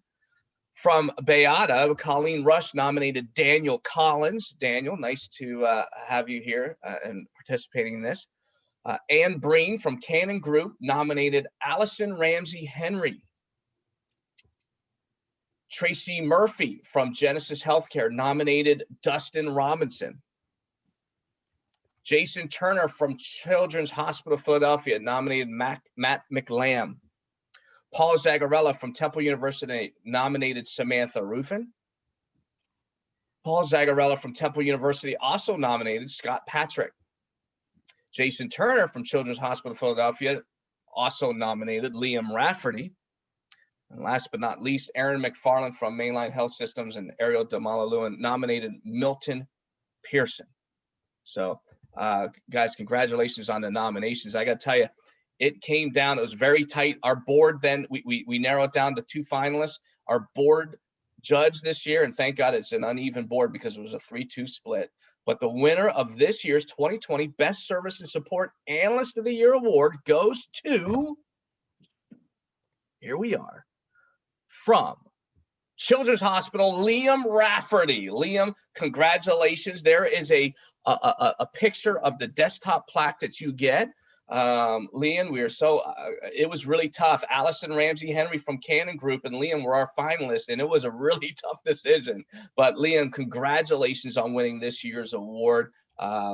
You know, and typically we would have you all up on stage, and we don't put you on the spot, Liam, so don't worry about it. But congratulations, and I hope, I know you're going to represent us well at the regional level and hopefully at the national level. So let me turn it over to my friend and colleague. Congratulations, Liam. Let me turn it over to my friend and colleague, Ross Rosner, now to talk about our Best Service and Support Tech of the Year Award. Ross? Great. Thanks, Mike. Hi, HDI Philly. Hope everyone's having a great Friday so far. As Mike sort of alluded to, this is my first year in this role. It truly was a pleasure to talk to all of the excellent service and support technicians and service and support analysts. A number of them that were nominated. I was highly impressed with everyone that I talked to. And just like the Analyst Award, the Service Award was also very difficult to kind of choose a winner. Next slide, please. So the criteria for the Service and Support Technician, it's very similar to the Analyst of the Year Award. The one difference is the first criteria there. at least 50% of what the person needs to do on a daily basis needs to be related to providing desktop support. They don't need to be in a desktop support role now, but at least 9 of the last 12 months, they need to be in a desk side role to be eligible. So we also kind of graded everybody on their technical aptitude, their ability to work as a good teammate, customer service skills, and of course their people skills as well. So with that being said, let's take a look at who the nominees are. Next slide, please. So, okay, so we have Paris Johnson was nominated by Larry Josephowski from Exelon. Ryan Kushnerak was nominated by Colleen Rush at Bayada Home Healthcare. From my alma mater, Mitchell Delaney, nominated by Paul Zagarella. Paul had 4 nominations this year. I don't know if anyone knows this, but you can nominate up to 2 people on the desk side and then 2 people on the analyst side as well. So you can nominate up to 4 folks if you have both sides. So he nominated Mitchell Delaney from Temple and then Kwanda Quattlebaum also from Temple. And then Aaron McFarland and Ariel from Mainline Health nominated Rick Ray. I have to go right too. And like I said, it was a tough decision this year, but with that being said, we did pick a winner who was phenomenal. Next slide, please.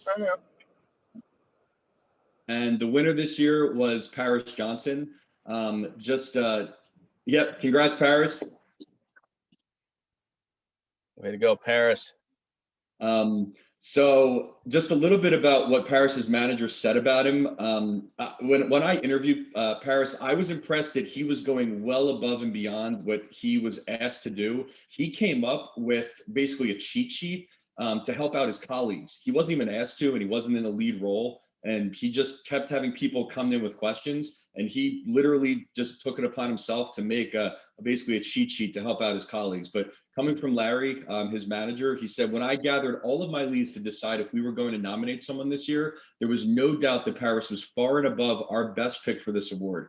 His leadership in a role that does not require it, his confidence in technical matters, and his ability to communicate with people of all levels, including our executives, is noted by people within the region, the company, and other parts of the larger corporation. He continues to take initiative to ensure we meet our team goals. And the thing that it didn't say here was that he does all of it and almost just is very humble about it and acts like it's just part of what he needs to do. So in addition to all of this, he doesn't expect anything kind of extra for doing it. He just kind of does it naturally. So Paris, congrats. Couldn't think of anyone more deserving to win the award this year. And congrats to all of the, everyone who was nominated as well. And with that being said, I will turn it back to, I believe, John Petticone. All right, congratulations, Liam and Paris. This is my favorite part of the conference we have whenever we do this. So, and believe me, I've been on both sides of that fence. I've been in tech, been an analyst, so I know all the hard work you put in. So here's our schedule coming up in a couple of weeks already. It's right around our corner, February 10th. We have our first virtual meeting. The first 3 meetings are going to be absolutely virtual. Hopefully something will change by June. I don't think so yet, but if possible, we could have a summer social. Our next meeting will be July 14th. Will be virtual as well, unless we are able to do it in person. And then getting down into August, or baseball game. It's always a great time. If you've never done it, I would suggest doing it if we're going to have it this year. Golf outings is TBD, even though we had one last year. We'll see how comfortable everybody is. I should have my vaccine well before then, so we'll see. Same thing again on the 22nd of September, and we'll have another virtual meeting. And leadership conference, still TBD yet, whether we're going to be in person or virtual with that. And one of the things I'm thinking right now, off the top of my head, is even once we come back in person, if that does happen, we'll probably still do this remotely as well, virtual, for people who aren't comfortable coming in person going forward. So thank you so much. And with that said, I think it's our prize drawings, right? I think we got Kara. You there, Kara? Hi, everyone. All right. Echoing everyone from the board and leadership council, thank you for participating today. Our speakers were great. Our breakout sessions were great. And I want to give all of us a big high five and pat on the back for a virtual event that went off kind of without a hitch. So kudos to everyone there. Now for the fun and exciting part, giving away some prizes. So we have 27 participants still in the running for some of our vendor provided prizes. And I did use a randomizer to kind of a virtual pick out of a hat. So it's fair here for everyone participating today. So in order of the randomizer, and I'm going to go over the winner, the prize that you got, and the vendor that provided that prize. So our first winner is our very own Colleen Thomas. She won a $100 Amazon gift card provided by our vendor Penn State. Our second winner of the day is Allison Ramsey Henry. She also won a $100 Amazon gift card provided by CyberCrunch. Our third winner of today is Greg Taylor, and he has won training classes provided by United Training. Our fourth winner of the day is provided by First Pro, is Lisa McIsaac, also a $100 Amazon gift card. Our fifth winner of the day is Anthony Pasidi. Did I say that right? Yep. And he has won a $50 Amazon gift card provided by RX2. Our sixth winner of the day is Dan Collins. A $100 Amazon gift card provided by Tech Systems. You also have the option to take a restaurant gift card if you don't want to use $100 to Amazon. Our seventh winner of the day is Larry Jofowski. And he won mine, CSS Tech, a $100 Amazon and some CSS swag. And then our last winner of the day is Tim Searle from PMI, and he won Modus's prize of $100 to DoorDash. Yeah, Tim. So congratulations to everyone, and thank you. If you won today, you will be getting an email to to verify your contact details so that we can make sure that you get your prize. Kara? Yes. There's one more prize. For from Paradigm? There's a $100 Amazon gift card from Paradigm. Oh, okay. So you have one more shot. Yep, and I had a backup. So our ninth is Paul Zagarella from Yes. Woo! Yeah. Go Paul. There's some I was going excitement. to say, how did Paul not win this year? Come I on. was going to he say, needs like, to- Thank you, Paul wins Paradigm. every time. Paul wins every year. Thank you, Every year. Paradigm. Cool. Not every year. Not every year. Most of the time. So, okay, cool. So your Paradigm's winner, another $100 Amazon gift card. And I missed a care. Who won the First Pro a gift card? First Pro was 4, Lisa McIsaac. Hey, Lisa. All right, great. Very How about cool, Allison very Ramsey Henry, a big winner today? $25 for being nominated and a $100 gift card from Cannon Group. That's phenomenal. Being paid to attend some networking events. Yeah. Yeah, this day worked out for me really nicely. Allison, kick off for the day. I mean, done. That's right. So again, Buy a lottery ticket. Dave is going to make sure that everyone gets their prizes. I'm going to email this over now. And then, Larry, I do just need your mailing address so that I can send you your swag. Fair enough. I'll get the HDI prizes out. The vendor prizes are being distributed by the vendors, correct? I believe so. Okay. I just noticed, Dave, you are wearing your HDI shirt. Nice. All righty. That's all I got. Thanks, Wait, Larry. wait, I got wait, your wait. address. All right, this is the last slide, I guess. We do have a new member right underneath John Kitchen, I guess. It's Tracy Puppy sitting there. who's on the board. So seriously, I can't thank everyone enough. You know, I'll be honest with you, I was up around a little after 3 in the morning, about 3:10, 40 minutes to 4 o'clock a.m. A little nervous about this. Everything went off really, really well. First virtual event ever, first virtual year really ever. And yeah, I can't say enough about the Leadership Council and the board we have here, putting all their hours and all the time in to do this. We'll be working offline afterwards to get the cozies out to you, along with some items from the sponsors as well, and as well as a survey. So we really want some ideas to hear from you guys of what you want to hear for this coming year for all the events. Jason's got some really good speakers already lined up, and I'm really looking forward to another amazing year. So thank you so much. And how many people are going back to work? Just me? Yeah, I got a 1 o'clock meeting. So all right, Owen, thank you so much, and stay safe and have a great weekend. Thank you. Thanks, everybody. Bye, everybody. All Bye. 60 of you Bye. renew that Thank you. $149 membership. Yes, please. That helps Thanks, keep us everybody. going too. Will do.